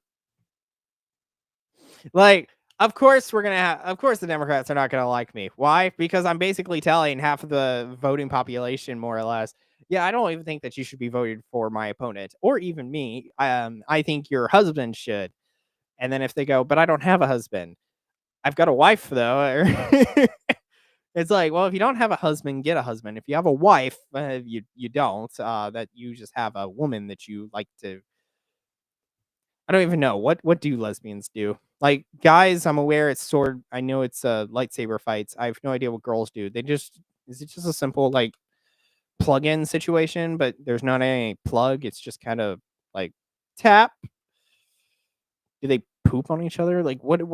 Like I don't want to know, but it's like what am I supposed to do? I love how she's like several high-profile conservatives. Okay, who are we looking at? Oklahoma City Mayor. Oh, David Holt. Okay. Wait, did she say conservative? Oklahoma conservatives. Okay. It's Oklahoma City though. If I go through his stuff, I if I go through Oklahoma County or Oklahoma City and I find the mayor and I go through prior what was there, am I going to find a lot of Democrats? Probably so. Former Tulsa Mayor JT Bynum. Yeah, he's a Democrat. So he may be she's using conservative with a Republican connotation. That's not what it means. Labor Secretary Leslie Osborne. Well, obviously she's not conservative. You know why? Because she's in public office. And then former Republican State Senator A.G. Griffith. Hold on. I'm gonna do this, and if it's if I'm right, I'm gonna start laughing my ass off because I think it would be extremely funny. Yeah! I knew it! I knew it! I knew it! I knew it! I knew it. Okay. Damn. Gaydar didn't go off, but so hi everyone. Welcome to I was like AJ AJ sounds like I knew a guy AJ. So, but I was like, it's gotta be. It's probably a woman. I bet you if literally what is this? We literally had one guy because I assume David has to be a man. JC Bynum, I remember him. He's a liberal. Leslie, of course, she's in politics, so of course it's like she's not really a conservative. If that be the case, but of course this is her, and this is straight up her. Um, yeah, this is her. She's supposedly a Republican. Hold on, just out of curiosity. I'm going to Ballotpedia, just curious. What is she like? Yeah, I know I got her ad blocker on. Oh, she was the majority caucus vice chair. Oh no. Well, she's from Oklahoma State University, environmental sciences and hotel. Good grief. What does she actually? Oh, she was a teacher. Okay. Of course she was a teacher. Of course. Women being teaching. Wow, revolutionary there. I swear, I can't tell you how many profiles on girls if you actually do online dating. They're either a nurse, a teacher, or a student. Currently, now I'm 23, right? So I'm going through like a 21 to 26-year-olds. It's like you're either a student, you're either a nurse, or you're a teacher. Girls are one of three. I've met very few engineers, which is very current with the time frame. And yeah, just anyways, I just think this is funny.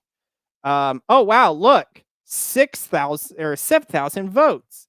I bet if I go into how much there should be, this number is sucky. So we got 2012. Wasn't she in Senate though? So she took over and then she went only one term. That's interesting. Um, I can't believe though that was damn. I was not expecting to get AJ Griffith. I was not expecting me to find out that she was a woman. Man, what is that? That's not even gaydar. What is that? I don't think period dar would work. What, like PDAR? What, or whamandar? Is there a thing? Is there a gaydar for women? Hold on. Urban Dictionary. Gotta have something for me. I didn't even go into it. It told me. So let's see. We got a women. Let's see what happens. Nope. Okay, nothing that I can think of. Intriguing. Wow, that's funny. But yeah, so let's see what else. Hold on. Is it an attack? Oh, sorry, just one more. She said the naughty word. She said the naughty word. I wish some women would say naughty words to me. Now I'm checking. I'm I'm not that damn bad. It's attack on a democracy. Oh gosh, woman. What? Literally, this is a woman. This is a woman. Of course, it has to be a boomer. Of course, it has to be. Instead of infuriating a system that requires candidates to support beyond its party base, we should welcome it as a way to, you know, elevate problem solvers. Oh, you should totally do that then, because I'm a whatchamacallit, I'm a engineer. So yeah. So anyways, so that was that. And there's one more. There is one more. Whatchamacallit. From who was it? I really noticed this from Charles whatchamacallit. Charles McCall. He was what really got me thinking about it, because I saw the statement that he had stated. Sorry, the statement he released. Sorry, that sentence sounded so convoluted that I was not happy with it. Before we do that, though, let me show off the thingamabob. So this is the GOP. They're suing the private associations. So they're figuring that out. They're still in their stuff. See, again, open primaries will give Oklahomans a voice in elections. They do. It's called a primary. Reduce partisan gridlock. Well, there's no gridlock in Oklahoma. There will be once we let this through. Increase voter turnout. This is not the way to go around it. This is not how you do voter turnout. I'm just saying that now. That's not how you. This is not how you do voter turnout. Now let me grab McCall's. Let's read through the supposed conservative statement. I have a feeling I'm going to cry. Or I wouldn't say cry during this, but I'm totally gonna laugh at something that happens during this. Hold on, looking at something briefly.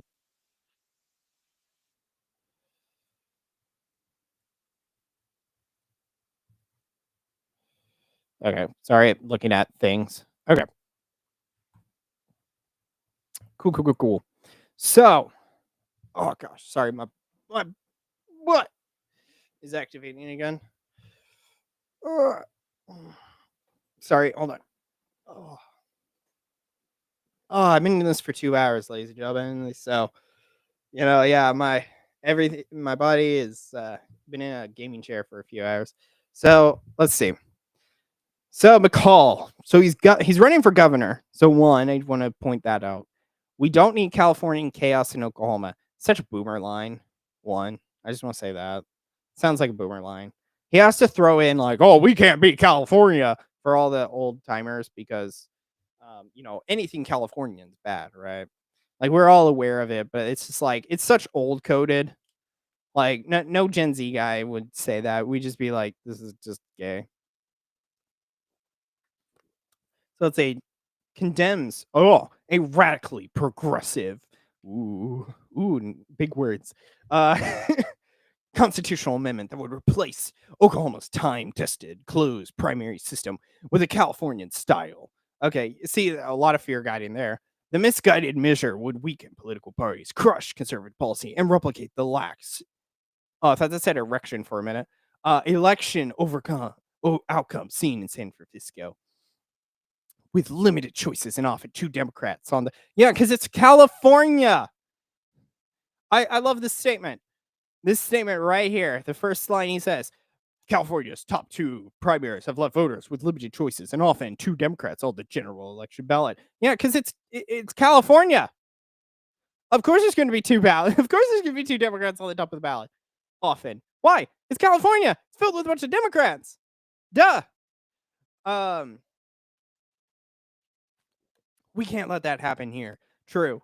Like, let's put it this way. There can be two Democrats on the Oklahoma ballot. Why? Because let's face it, some of you guys don't want to show up. And I say that to the Republicans, like show up, do your duty. Oklahoma deserves a party that protects party integrity and gives families a real voice. Okay, yeah, gives families a real voice. Some families don't even give a crap, one. And party integrity, yeah, we're going to move on from that. Whoop. Okay. Currently allows Republicans to choose Republican nominees. It's just a basic explanation. That means we could. It rewards candidates backed by big money while shutting out grassroots conservatives. Okay, let's be fair. There are some supposedly grassroots conservatives who have big money. So let's not talk that there are some grassroots people who might as well be a puppet. Have a hand up their ass. Let's not try to deny that there aren't them. In California, see, I love this fear porn that we have to do. We have to be like, in California, this thing does this. And it's like, yeah, because of course the same thing's going to happen here when we have, checks notes, less Democrats. We have a 2-to-1 ratio. And in most places, we don't have that. And in some cases, we have 3. Oh, yeah. Silence independent and conservative voices in general elections. In Oklahoma, it wouldn't. If every Republican voted, and even if every because we are like 50.2%, so every Republican needs to vote to beat out every Republican, Democrat, or every Democrat, Independent, and Libertarian. So to say that conservative voices are going to be silenced, they're not. I can't believe I'm attacking the dude.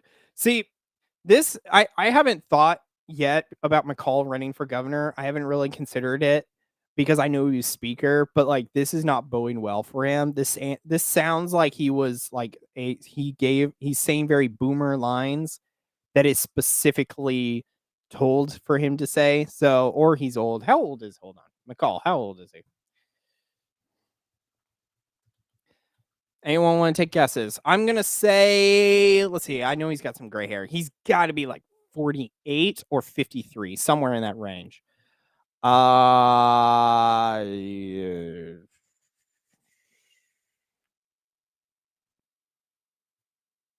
going to need to get a calculator out because I'm only getting his age. So he was born in the 70s. So we got 2025 minus the 1970s, 55. Okay. So he's 55, which is in the boomer zone. Yep. Wow. Oh gosh, he looks like he got depressed. Hold on. What's the story? Oh no. Who did he get backed? Hold on, who's backing him? Charles McCall is the only American first and Oklahoma first candidate in this race with a proven conservative record. Aaron McCaco, conservative spokesperson for America. Okay, they don't care about that. conservative coalition. Aren't they like defending alley right now? Yeah, I think that's familiar. Da, da, da, da.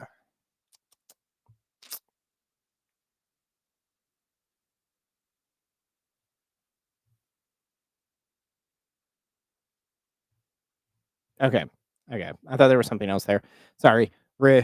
Needed to look at that before I forgot it. So he's 55. So of course he's saying some boomer lines because he's gotta milk out that boomer audience. It's like with Fox News. It's like saying the stay-at-home sons and Gen Z is responsible. I'm like, I'm sorry, I didn't grow up. I'm sorry, but I didn't grow up, or I'm not growing up in the time you were. I'm growing up in a far different area, an area where you kind of left us to be screwed. I didn't realize this was actually going to take this long. Excuse me. Oh gosh, what does he say now? Conservative Oklahomans didn't win control of state government by default.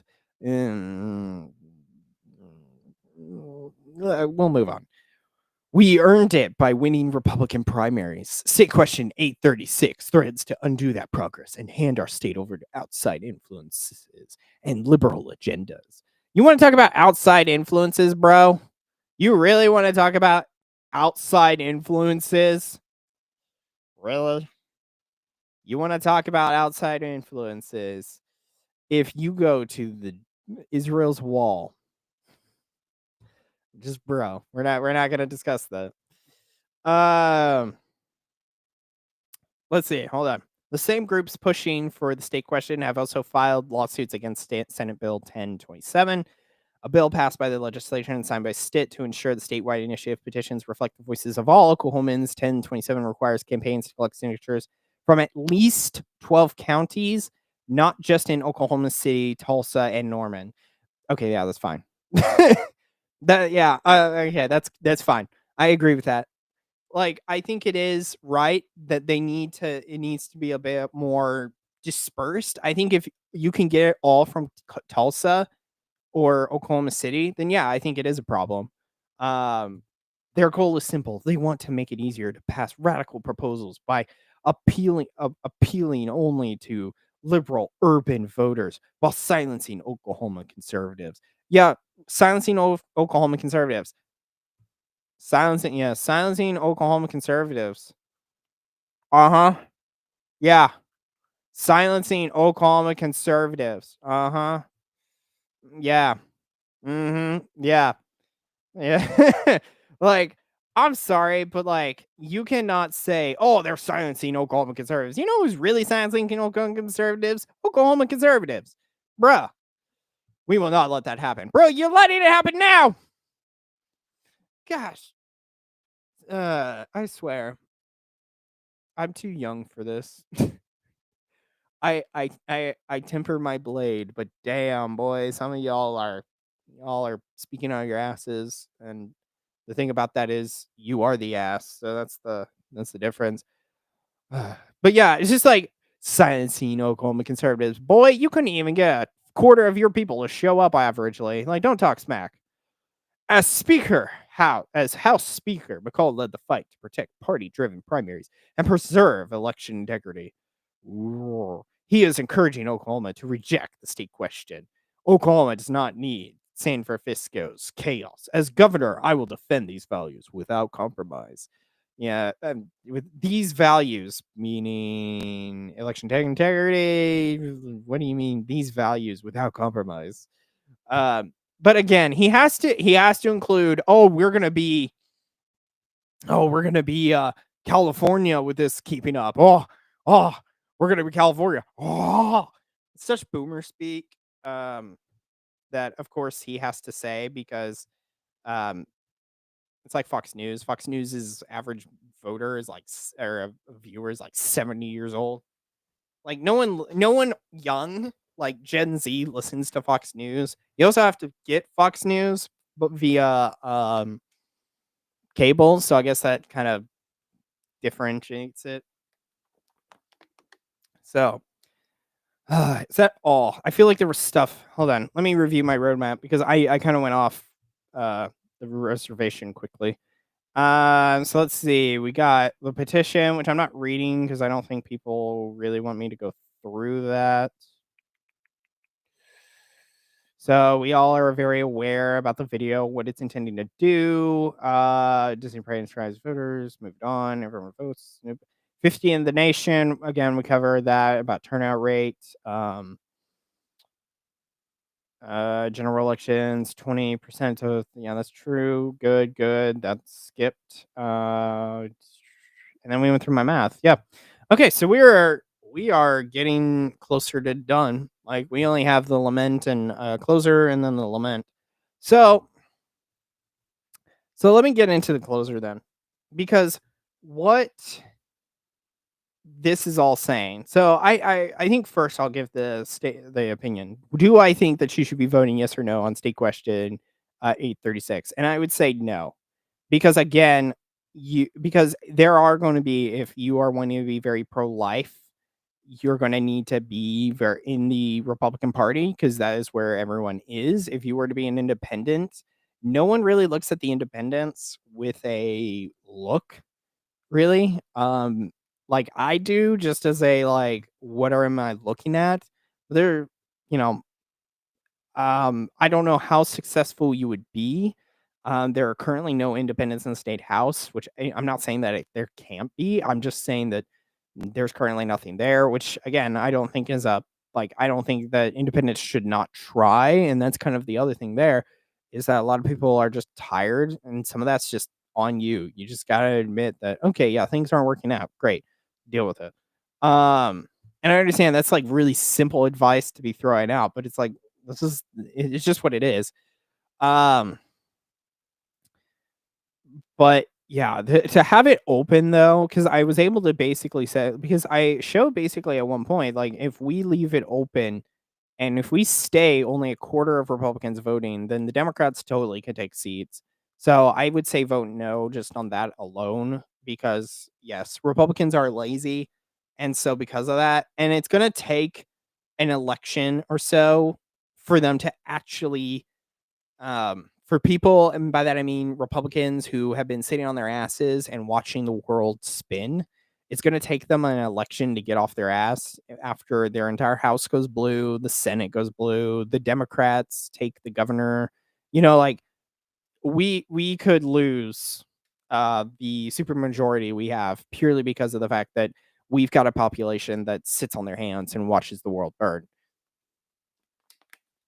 which is horrible, mind you. Like, and it's something I've been complaining about for the past year.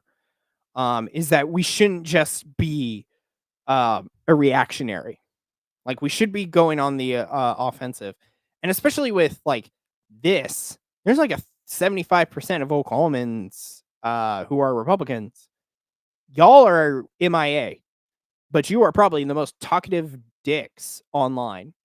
And I say that because yeah, you're kind of a dick if you don't want to run, if you don't want to vote. Sorry, I misspoke. I said run, I meant vote. Like if you don't want to vote, then I don't think you should have the option. And that's honestly what I was thinking. It's like if this is the case and that barely anyone votes, then it's like then maybe you shouldn't have the option to vote. And so I was honestly thinking like if I get in office, I'd actually consider pushing a voter registration like requirement. So it's like you have to vote in a primary and a general. And if you don't do that in 1 year, um, within a like 2-3 election cycles, then you're removed from the voter rolls and you can't be attached again for like another another like I said 20 years, 30 years, something of that ilk. So like if I didn't do my primary this year and general, and then I left it exposed for 2 more times. So what would that be? So let's see, 2026 is when everything goes on. So 2028, so 2030. If by 2030 I still am not voting, then I just get removed from the voter rolls. And then it would be what am I in 30? I'd be like 29. So it wouldn't be until I'm near 50, 60 before I could vote again, which I think is very valid because it's like, again, if you don't care about how you're being governed, then I don't think you care about anything else. So it's like, I think it's fair. Um, I'm kind of subjective with the numbers. Like I say 2 elections, 3, like it would depend on, what do I need for people to actually get it passed, but it's like I think that would be great because then that means that the only people who can register to vote is whoever, gets of age. But then it's like once you're of age and you register, and I probably require that, honestly. I feel like we could just have it that required at that point. So like we could have an entire like once you're 18 or something, like you've got to do it. And if you don't do it when turn 18 or when 18 to 20, let me think. When you're in college, I'd say if you don't register by the time you're 25, then I think that you just never get the option to. Like, I think that could be a thing that we could add. Again, some of this is subjective, but I'm just kind of throwing in some thoughts of like what would I attach to it. But I would definitely hold to like trying to keep it where it's like if you are going to participate in the system, then you have a right to speak into the system. But the thing, a problem that I would say about that is that if people really are disenfranchised, some of that is going to have to be them having to have an incentive to actually care about what's going on. This is why I don't agree with same day registration because it's like if you actually care about what's going on, you're going to register beforehand. To vote in the same day, I don't think you know anything about the people to actually give a right vote. So, but yeah, I'd say like again, I'd say 2 things from this. One, there's the bill that I think I would release, if I win, because I think that would be proven to be valuable. So it's like you only get 3, like mid you get 3 to so about 6 years. If you don't vote within a 6-year time frame, you'll never vote ever again except for like a 20-year moratorium or 30. And I think that's valid because, again, I say that's valid because it's like if you don't care, then it's like, fine, then we don't give you a resource, and then you gotta re-register. Now, we gotta think of a problem over, like, scenarios because obviously there are some people, like, if you go into war or something, then we'd have to think about stuff like that, and that's why I'm saying, like, maybe from 18 to 25, it doesn't matter, but it's, like, after 25, it does, so we can talk about it. We can discuss how, like, accurate it should be. Um, and then other than that, it really is just on Oklahoma. Like, y'all need to vote in primaries. And I'm talking to the Republicans more at this point.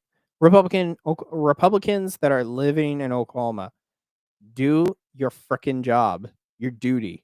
You have a civic duty. It's not a civic choice. It's a duty. Duty as if you do. Like you have a duty in marriage to love your wife, and you do that, do you not? Yes. Thank you for saying that. Behind the screens. So, of course, you're going to do the duty that is voting for the right people. So, this is why again, this is what I've been talking about for the past year or so. It's like, it's on you, my people, my Oklahomans, my brethren of the Republican Party. Get your ass out of your chair, as I say in a chair, and go vote. If you're not going to vote in a primary, then it's like I don't want to see you on Twitter talking about, like how the government should be. Bro, you didn't participate, so you don't get to talk smack. And honestly, given the stats that I'm finding, it'd be curious on how many people, if you walked up to ask if they voted in the primary, I'd be curious on seeing if they say no. And I don't think there's valid reasons for you not to. I think that I know there are some people who are going to be like, well, I had to work and, with Tuesday, okay, there's Saturday early voting. You can spend a Saturday.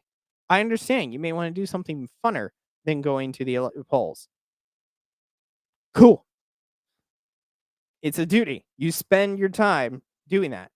It's one day for a couple of hours, and you can't even do that. And it's like even more from what I was talking about in the other video I did and talking about, there aren't people running for office in order to take out these incumbents who don't actually have a competition. So it's like they honestly probably don't even have to worry about getting pelted out of um, office. Why? Because no one's contesting them. So, and that's just rough, right? That's just sad. Okay. But yeah, I think that's really it. Really just the closer does end up back up to where I've been talking about for, a year. It's either it's Oklahoman Republicans do your job, and then of course the bill that I think should be passed. And I think I'd be curious on if you have a thought about it, write in a comment, write in the chat what you think about it. Chat's still open right now. If you're watching this after it's published, or you're watching the snippet of the closer, then totally write in the comment, be like, what you think about it. What do you think it should be? 20, 30, 40 years moratorium? Do you think that it should be 2 elections? Do you think it should just be one? It's like if you miss one, you're done. Should it be like you miss one and then you have to re-register, period? Like, what are we talking about? So, but yeah, that isn't gonna end the big original idea, which 2 hours and 10 minutes. Wow, I did not anticipate that this was gonna actually take that long. I did kind of like I did kind of um skirt off script and other stuff at occasion. I say off script. I literally have sorry, my computer just freaked out for a minute. I literally have just a roadmap, so I don't even have like the things worked out. So yeah, but let me before I do anything, I need to plump this in the right folder. So I will give everyone like a couple of seconds just so I can do this statement. What's it called? That'll do it. Okay. Excuse me. Yeah. Ugh. So I'm just gonna take a look at one small thing before we continue.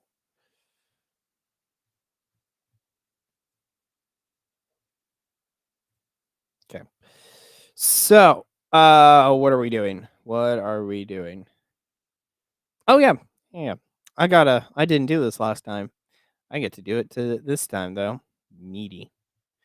So, I get to once I figure out how to add. So, I want to discuss I was watching a video recently about from some Catholics, and I just wanted to kind of talk about like with what they were getting on. I'm not looking for that though. I am looking for before we do that though, before we really talk about what's going on. Welcome to a lament of a gosh. I hate that I can't do this until later. Okay, lament.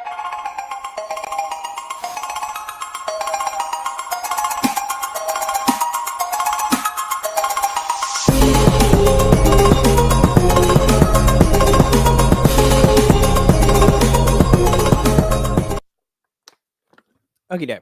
So, lament of a Warden. What dare I mention? Right? What do I have to talk about today? Even more with no script again. So, what I want to talk about something interesting. So, I was watching Avoiding Babylon. So they're pretty good dudes. They talk about some stuff going on in the church and the world and other stuff. But there was this one like the oops. Sorry. There was this one sorry, setting up. But there was I was watching a short video that they do, which if you are following me, I will be uploading some at some point. I have been a little lax in getting the like show segments posted onto the YouTube, so I'll do that at some point. But I just need time to do that. But I was watching like a brief, 15-minute thing or something that they do of their own stream, like for crying out loud, they may be streaming right now. Well, probably not right now. It's it's 11:30. Um, but I kind of got familiar with them from they streamed later. Yeah, they streamed today. But I've been watching them. Like I don't agree with them all the way because obviously I'm a Orthodox Catholic, so I kind of disagree with them on a few things here and there. But there was this one statement that they said that I cocked my head at and went, "This is completely ludicrous." And so I kinda wanted to just go through it. It's only a minute and about 24. I've tried to add a little bit pre and post, so that way it's not out of context. But they were talking prior, what video is it? Gender stuff. Google? The video is I'm gonna have to do this, sorry. We're failing our children by normalizing harmful behavior. So in that video, they talk about a bit of they're talking about at least in the prior versions or the prior time of it, they're talking about parents that were trying to like they were doing some weird stuff and they weren't being true practicing Catholics. And so like one of them priorly they were talking about like they knew a person who was trying to um they thought their son was gay and had same-sex attraction, so they put a girl right in front of him because hoping that he wasn't. So this is coming off it. But I was watching this while doing some work, not tonight's work, but just some other work. And I stopped and I went, this is the wrong advice. And like what's interesting is these guys would be probably considering themselves trad, would consider themselves probably really strong Republican. I wouldn't say Republicans, but at least conservatives in some sense. Y'all, I think it's pretty understandable where I'm coming from on that. But what's interesting is they would say this. And like last week I was getting on, not them, but I was getting on about some trads, how they seem to uh want to just leave the world alone. And so I feel like this is it's very interesting how Laments of Warden do cue in usually to uh big original ideas. So I'm just gonna let it somewhat play. I'm gonna stop it after a certain point because I watched it a few times because I got this today, or I recorded this a little bit, so I'm kind of aware of what's coming up. So it's like I just want to quickly go through like the minute, and then I'll talk about um, more or less what I'm getting at. Like the gender stuff went crazy, and like but like we with James Lindsay, all these guys, these are just libs who were like they're just 2012 libs, they're not 20. Yeah, like the gender stuff went too crazy. So like they spoke out against gender stuff, and we all thought like, oh, these are good guys, and it's like, no, they're not. They're not. They're still libs. Yeah. And now. So I'm gonna stop it there just because like I do agree with that, right? Like there are some so-called conservatives who are really liberals, who are feminists, like what was it? Emily Saves America or something. She's a feminist. Tommy Lauren, she's a feminist. Like there are some supposed conservatives who are probably the least traditional people imaginable. Oh, speaking of that, hold on. I forgot. I want to talk about Saturday. So before sorry, that's fresh in my brain. Okay. Now they've Trojan horsed their way into the conservative movement, and now we have the Overton window is shifted so freaking far at this point. It's just nuts. We're gonna have to stop playing the game. Okay. So I'll come back to that because there's more. So because I want them to finish. I don't want to say that's what they're saying. But that statement is just I am the antithesis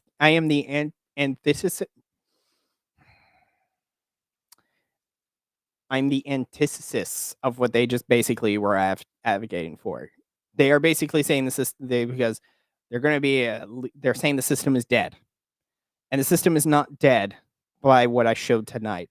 But I'll let them finish. You know what I mean? Like, so let me backstep just 9 seconds. Point, it's just nuts. We're gonna have to stop playing the game. You know what I mean? Like, we're gonna have to, with the structures that we have in society today, we will not be able to get back to a place of sanity. You know, Yeah, we're I not agree. going to vote our way out of this. I'd just like to point out, if you didn't hear, Anthony agreed to it. So but this is an entire statement that Avoiding Babylon agrees to. Then, just saying that. You're not No, gonna. It doesn't matter how many so-called conservatives you get on your local school board or on your local city Yeah, council, none of that's gonna work. I think that they're orchestrating another revolution, though. Like, I really do. I think they're manipulating into another, like, because this current system can't go on the way it is. Like, God can't allow it to. It's just too degenerate at this point, right? Like, Okay, so I want to rewind it because he's that's when it cuts. But get on your local school board or on your local. Yeah, we're I not agree. gonna. The structures that we have in society today, we will not be able to get back to a place of sanity. Yeah, we're I not agree. going to vote our way out of. okay, so why do I mention that? Why? How dare I mention that? So one, before hopefully if this goes on, I think I'll be posting this to Twitter just as a friendly. I wouldn't say jab, but just as a friendly like this is a wrong statement from them. But I find it ironic in 2 points. So one, they're saying the system is dead and that nothing good is going to come from it. And then it's like, okay, then what are we going to do? And now, of course, I didn't listen to the full stream. So, of course, I'm going to be missing some bits. And if they want to inform me, cool with them. Like, I don't mean this as a diss. It may sound like it is. And that's just because that's an accident. But what I think is outrageously funny is they say the system's not going to work. Based on tonight, the system doesn't work because people choose the system not to work. Not the system isn't faulty. It's the people that are faulty who do not do their duty, right? Let me show the I'll hold on. Let me show the image one more time. Let me show this image one more time so everyone is super aware.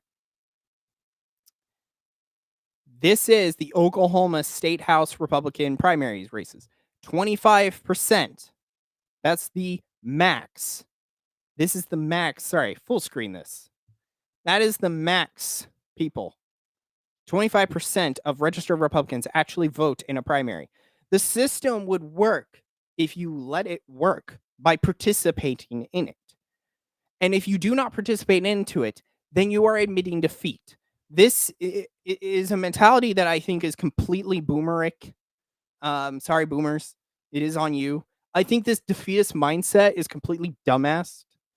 Like, I don't agree to it because the Christian life is also difficult and is also structured in a way. Like, a lot of people deal with their lives of former sins and darkness, and they work to turn that around. But if you're going to say, well, this current way that we are, it's lost, then what is the hope of redemption? Why tell the alcoholic to quit drinking? Right? Because it's too hard. He's going to have to put a lot of work into it. But the work is not required. Because that's essentially what they argued. Is that just because, well, it's going to be a fight, doesn't matter. What type of trad logic is that? To admit that, well, it's going to be a fight. It's not worth us. It's not worth the fight to, give ourselves, to sacrifice ourselves for a man. No. The system's just done. Yeah, the system's done when you admit it's done. That's on you. To admit defeat, which is essentially what they both just admitted to, is completely dumb. Because admitting defeat, you admit your loss. So why have an America of the United States? Why have the Republic? The Republic is doomed, they might say. Fine. What are we going to replace it with then? Right? Because I'm going to assume that they may be somewhere in the camp of a republic is dumb and that a monarchy should be maybe established. Because I've heard that come from other people. Now, if they want another republic, fine. This is going to be synonymous either way. If you're going to argue that the system is done, it needs to be controlled Z somewhere, or just control N. We need a new sheet. how are we going to build a new government then? It's going to require work, right? It's going to require us doing something by building new systems. But the only way to build new systems is by tearing out the old ones. And who is going to do that? And of course, it's two, as to quote Tim Gordon, two dads with webcams. Bros, you guys are sitting on the sidelines, and I mean this with all due respect. I agree with Avoiding Babylon on a few things. I agree with them on some things, but this one is just such a boomer. And not because they're old. They complain about boomers too, but it's funny because it's like they're literally being boomers at this point. It's so sad to watch that is the case, though. It's like, well, the world's too far gone. Our republic is too far gone for us to save it. It's such a defeatist attitude that I can't accept, and I won't accept ever because I just can't. As I said, I think last week I literally said, like, if the choice comes into fighting or running, I'm gonna be fighting because that's just it's in my blood. I'm not walking out. My heart won't let me run away when I know I could have done something.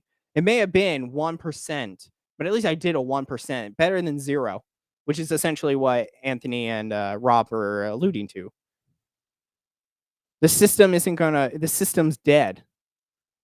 But yet, you do nothing to change the system. And that's honestly a cowardly move to admit that, well, the system is, it's against us. Okay, the system's against you. Suck it up. Life's against you. For crying out loud. They'll talk about, probably like, oh, Satan comes after you. How is this any different?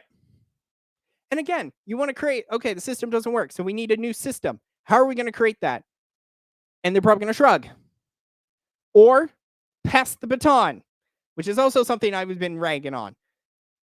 Is that it's always the system is broken, needs to be redone, but no one wants to effing do something about it. And it pisses me off because a major reason of me running for office is because I want to do something. Because I want to, for crying out loud, I'm literally doing the elections things right now. No one would probably think about looking at the voter registration stuff, except for a few people. And I'm going to be in that group because I'm going to literally say, well, if we really want to bring more turnout, what is our turnout? And I see that it's like a 62, which is good and not at the same time.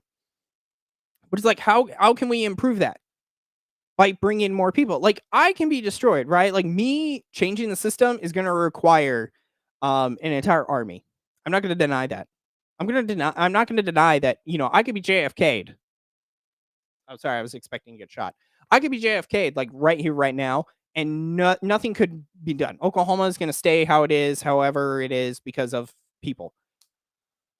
But it's like, that requires taking me out of the equation.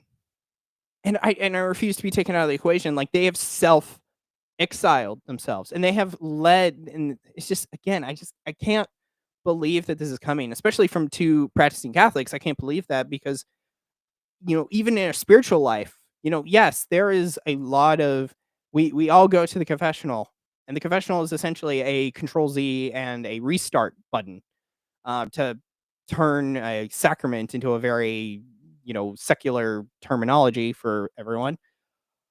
But it's like, to admit that we are too far gone is something that God has not even alluded to. Something that God has not even stated. That literally, even in the thick of it all, we are still there. And it's just like, I can't believe that is coming out of two practicing Catholics' voices, especially guys who go to the TLM, who I think would know it more. And that is not a hit on the TLM. That is a hit on them because they talk about it a lot. And it's funny to me that they are literally denying a sacrificial part of the faith. So, and I don't know if anyone wants to really talk about, like, I don't know. It might be unfair on this. And again, and I don't mean any disrespect to them, but it's like, I hate, because this isn't the only person who has ever said this. But it's like, if you're going to say that, and you're going to say that everything's gone, then what's the point in us having our government? Like, honestly. And, like, this is why I think the movement, the trad movement of, like, moving and creating our own Catholic colonies or whatever, I think is a dumb idea because we're gonna have a problem because we're gonna have our neighbor that's either gonna beat our ass, because they have more. So, and again, so yeah, it's just I don't get it because especially in relation to the spiritual life, I don't see how we're just like, well, it's too long. Like, let me go back. What was let me bring this back up and let me bring out the video one last time of what they were saying, just to refresh my brain real quick. Oops. Here we are. Oh, right. Sorry. I don't know why, but the MKV files, it's just it. Like the gender stuff went crazy, and like We're You here. know what I mean? Like, we're gonna have to it's just nuts. we're gonna have to stop playing the game. You know what I mean? Like, we're gonna have to with the structures that we have in society today. We're not gonna vote our way out of this. You're not No, gonna. no. It doesn't matter how many so-called conservative. Okay. It's just, yeah. If you're gonna say that America is lost, then you know, why are you not fighting for it? Like, I don't understand. You're saying that America is lost, but you're gonna sit and enjoy what it is and just kind of just live with how it is. What type of manner is that? That's like complaining that, like, oh, well, slavery exists and well, we can't do anything about it. Well, we could go to war. We could fight for it. And I don't even mean, when I meant war, I meant that as a wink wink at a civil war, but also we could fight, just period. Like, we could have a war to get the slaves free. Like, I don't accept this behavior. And I think this is such a defeatist attitude that is such a boomer. It is in the boomer mentality that I just completely reject. And I thought this too. Like, right, there's a lot of evil in this world, right? Like, currently we're dealing with the Jeffrey Epstein stuff, and Trump is doing his stuff, and I've heard that I need to bow down to President Trump, and he's doing a wonderful job and all that jazz. But it's like, come on, boy, no. Like, to believe that we are incapable of saving our home, that's just completely ridiculous because we can change our spiritual lives. We can go from alcoholic to sober. We can go from addict to free. Why is America any different? Because what is America filled with? Tell me, people. Tell me, what is America filled with? Oh, that's right. People. You know what people do? A lot of stuff, but they can be redeemed. And especially for those two guys, they know we can be redeemed because every Sunday or so, there's a time and a people that are redeemed. And those are the people that go to confessional and to be redeemed and to walk in a holy life again. And that's why I don't understand how they could say that with this. And, they may not know. They may, I'm not going to say that they're stupid. I think they're intelligent guys. It's just, I think that they have lost the will to fight. And I think this is where the Gen Z guys are going to need to reject this defeatist attitude because the fight isn't done unless we decide it is, right? You can only declare retreat. Like, for crying out loud, these guys don't even want to declare retreat. They didn't even declare war. They walked away. So, and this is why I say this is like, especially since I live in kind of both worlds. I'm a creator, but I'm also like going to run for office. And I want this one to take precedence. I don't want to be a creator because I don't want to be like them and talk about how the government should be and all. When I sit on my hands and watch it all do its stuff, I don't want to be like that way because I'm too hands on for that type of stuff. And or even more from that, I can't live with talking smack because that's all it is talk. I can be deleted right now. I could be deleted off YouTube, off Twitter. I could say the F word, and I mean the gay one. I could say the R word, the N word or something and get me off this channel or something. You could quit listening to me. I'm not saying I'm saying them, just to be clear. But it's like, just because I have a voice doesn't necessarily mean that it means anything. But if I make laws that can make things happen, absolutely, that we could take back our home. And I can only take it back with people by my side. Like, I can only win my office There's 16,500 Republicans in District 6. I need, if assuming my votes work, I'll need about, give or take, like a little less than 3,000 of you to vote for me.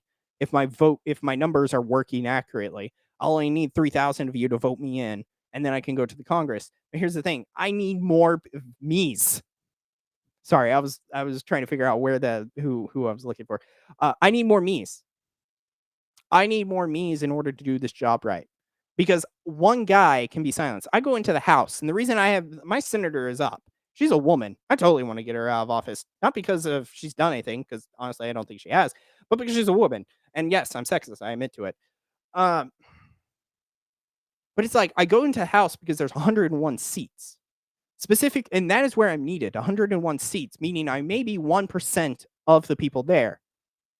But that's why I'm needed to be there, is because I need about 30 more guys with me. And so then we're about a third of the people, which means you're going to have to answer to us. And I know there are some people who can run for office who choose not to because they don't want to embrace this life. I get it. Me too. But sacrifice is such a rare occurrence. But it means so much. And like, it's just, I don't get it. To believe that the world is lost. The world isn't lost unless we admit to it. And if you disagree with that statement, then I'd gladly like to know the refutation of it. Because if you're going to admit the world is lost, then where does that stop? Oh, I fell into sin.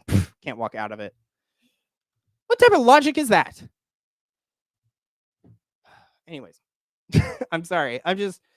It bothers me because they're like not a little bit because they are older, and I would think that they would have this opinion because I follow Anthony on Twitter. I don't follow Rob on Twitter because Rob and me sound very similar on some things, and I need my anger. My anger is enough. Rob's a bit I wouldn't say spicier. He's a bit more Anthony's kind of spicy. But Rob's a bit more rage-inducing texts or tweets. So I write my own. I don't need to have him have that at my feed, but it's just like I don't get this, especially from trads who want to talk about maybe talk about the church and talk about things that happen in the church. But it's like, how do you help the church? Like, the church is a far different alley, because if you want to talk about like getting the hierarchy and replacing the hierarchy, well, that's requiring me to take holy orders and other stuff. Taking the government, again, Oklahoma, to be governor, you only have to be 30 and basically live in the state for 10 years and then be a resident. That's essentially it. That's not hard. To be a state rep, 21 and a resident by the time of the election. You could be in Minnesota. I'm not even making this up. You can be in Minnesota. Say you're running for office in Oklahoma for the state house and running. Not even making that up. There are options and there are opportunities, but it's only if we choose to accept that we can reshape our home into a better light. Because we, as many Christians, fight to make our lives better, holier. Why would our home, our country filled with other humans, with souls, why would we not try to make a better world? Not only for the current people here, the current souls, and make a holier place for us to live, but also for the next generation, alpha, beta. Because I said this in a text, and I don't think I said this. No, I did say this. I don't want to be the boomers of what? Gen Beta? Charlie? Is it Delta? What is it? Because there's X, Y, and Z. So we got 2. So it is Charlie. I don't want Charlie to be yelling at me that I should have done more work. If they're going to tell me where was I'm going to be like, I was thinking of you. For crying out loud. I've got some little, well, I don't have little ones, but I've seen some little ones who I'm tied to, because I am a family. I have not sponsored a person yet. Just stated that. I don't want to admit too much. But it's like I have to fight for them. And like, these guys, I think, are fathers too. I think you would understand the sacrifice of building a better world for your kids, making them into saints, and yet they want to run away from this fight, or they just admit that this fight's done. So they're not even cowards; they're just deserters, which I guess you could say is a cowardly too. But they're not even they're not deserters. What are they? Draft dodgers. That's what they're more like. And it's like, and I don't mean to be, again, I know that sounds very offensive. And if they want to, discuss this or anything, have free. It's just like, I think that's just completely ridiculous that we live in a world where things happen, but yet we're just going to let them continue. What type of behavior is that? And especially, as I said, with the Christian life, oh, you sin. What's the big deal? Like, it's like, there's no point in being a Christian if you're just going to sin all the time. No. You have a reset. You have a chance to turn your life around. That is what repent and believe in the gospel. That is essentially what you are supposed to do after every confession. And to believe in the gospel, be the gospel. Be more like him. There's a crucifix, by the way. That's a crucifix that I'm mentioning, if y'all aren't aware of that. So, like, it's just, I don't get it. And I feel like this will be on Twitter in, a few days or in a day or so. I'd be curious to see what they'll say. Because this is just, it baffles me that is the case. But yeah. So I think that's the end of the Lament of a Warden. If anyone has anything to add, I encourage you to type it in the chat. Or tweet me or answer in the tweet. That would actually help me. If you want to write in the tweet, do that for me. Whoa, Stephen Colbert, this late show is ended. Whoa. Sorry. But let me go into the tweets just so I can take a lookie.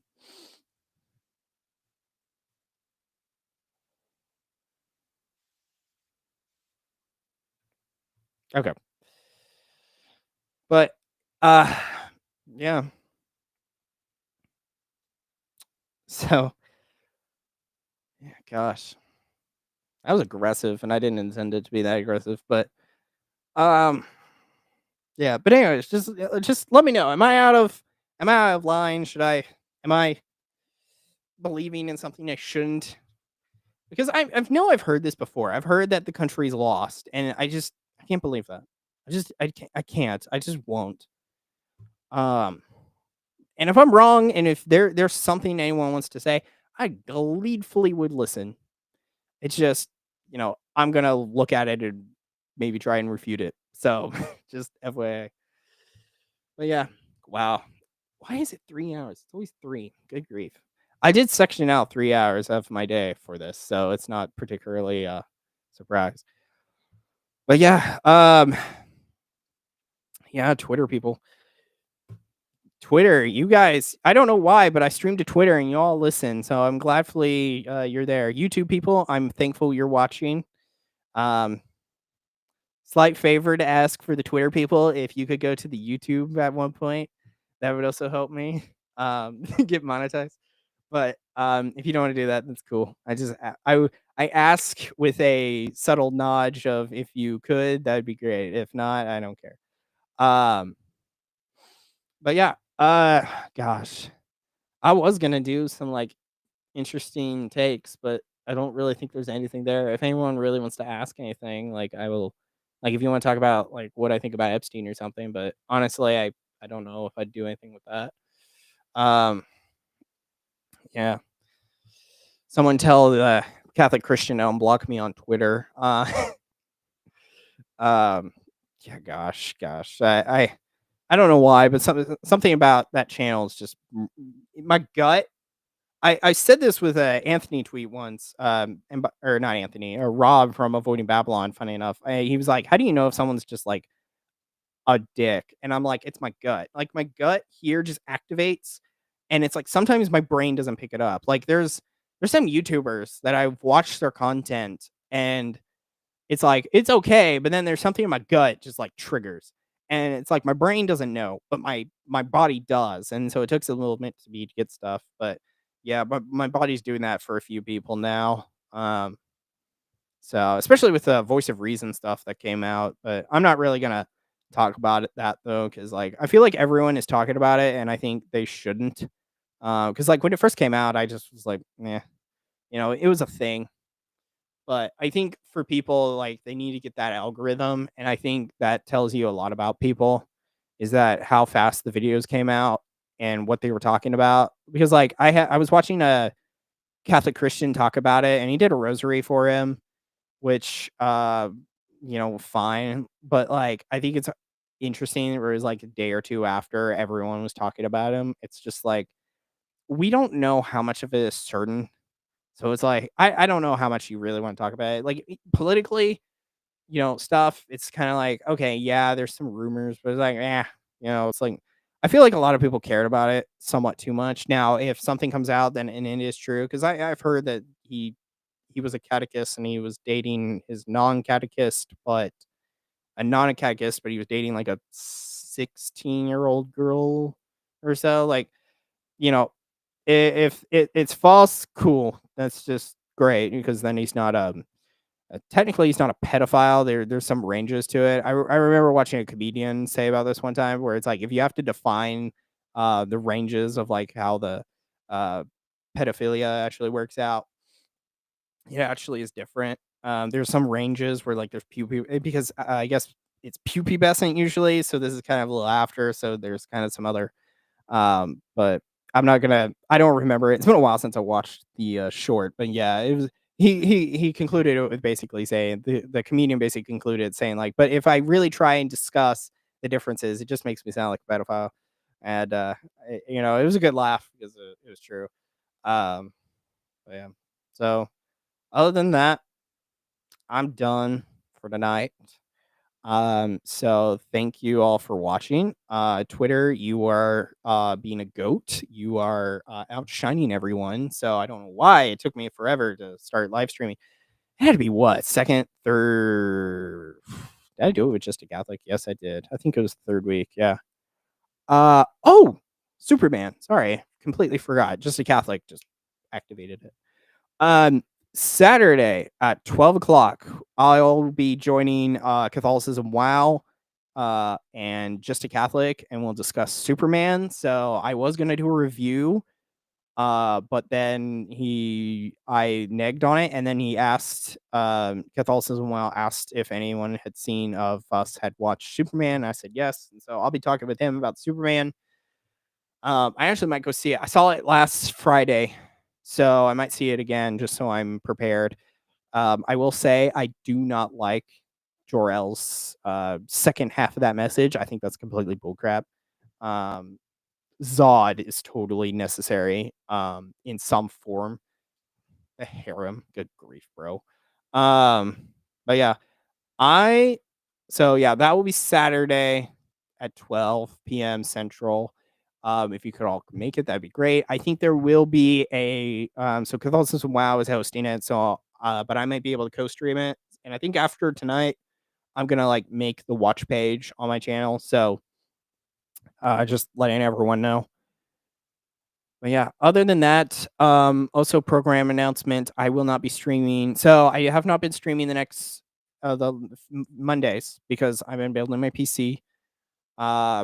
I'm still trying to get my parts from that, so that's gonna be TBD. I think during August I'll try and do some pre-recorded stuff and post that during Monday like I would normally stream. It just it wouldn't be crashing out as bad as it is.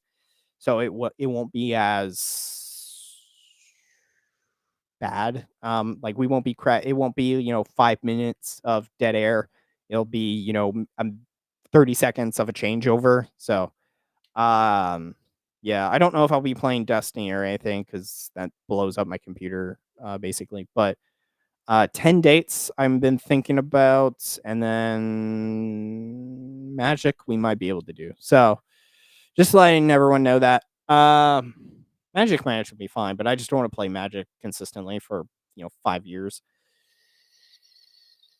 I think that's it. Other than Thursday. Sorry, completely forgot. So that'll be until the beginning of August. So I probably won't game until August. Now, political stuff, I won't be doing that until August as well. Next week I will be in the Catholic Creators Conference, so I'm going to be gone for a few days because like literally after tomorrow I'm packing and getting ready to leave. So yeah, but by the time I come back, because it finishes, so it's like on a Thursday. So of course then I'm not here in my studio and stuff.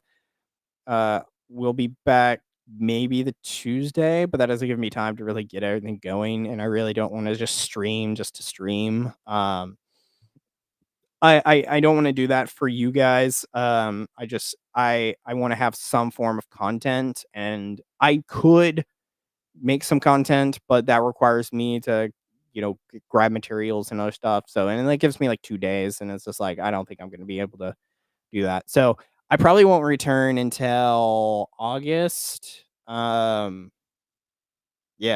the first full week of August. Yeah, because the 24th I'll be gone, and then I'll be back by the 31st, but I won't have time to really do anything. So, but I might double up. I don't know. It kind of depends. If I have something, maybe I'll stream it the Thursday. If not, maybe I'll take Monday and do it. So I got a couple days for do that, and then I can do the what would be normally what I do. It kind of depends. If like multiple things happen over, like if Israel goes to war with Syria again or whatever. I heard that's going on, so of course they are. Other than that, I think that's it from my end. I'll be posting some videos of the prior streams because I feel bad just leaving like 3 hours for everyone to shunk through. So it's like I'm gonna section it out.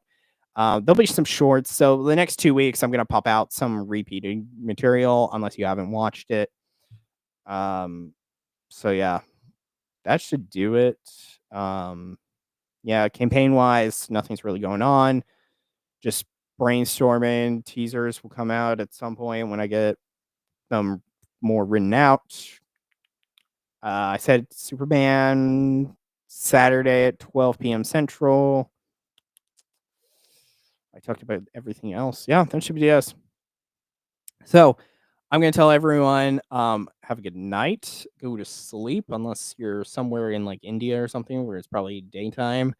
But I am going to first take a whiz and then get some food. Um, yeah, and if anyone desires for me to post on Twitter the election data that I have, let me know, and then maybe I'll just throw the image in the comment. So that does me. So unless anyone has anything really quick in 20 seconds, that should do us in, and that will be where we'll have a good night. Yeah. So, anyways, have a good night, all. Again, as the typical YouTuber, if you could hit the big red subscribe or the follow button, that would help me out greatly. Give me a thumbs up, give me a thumbs down. Give me a heart if you're on Twitter. If you're going to give me a thumb down, though, or you don't like me, please write a message into why. Not necessarily why you hate me. If you just hate me because you just don't like my guts, that's fine. Just live with it. I don't need to know. But anyways, I think that's it. That's the end of the YouTuber outro. So yeah. So good night, everyone. Again, won't be streaming for a few weeks, so I'll see you all whenever. Definitely follow my Twitter. That is where I'm more active than anything else, because I can get on that and off it in the time span that it takes me to end the stream right now. So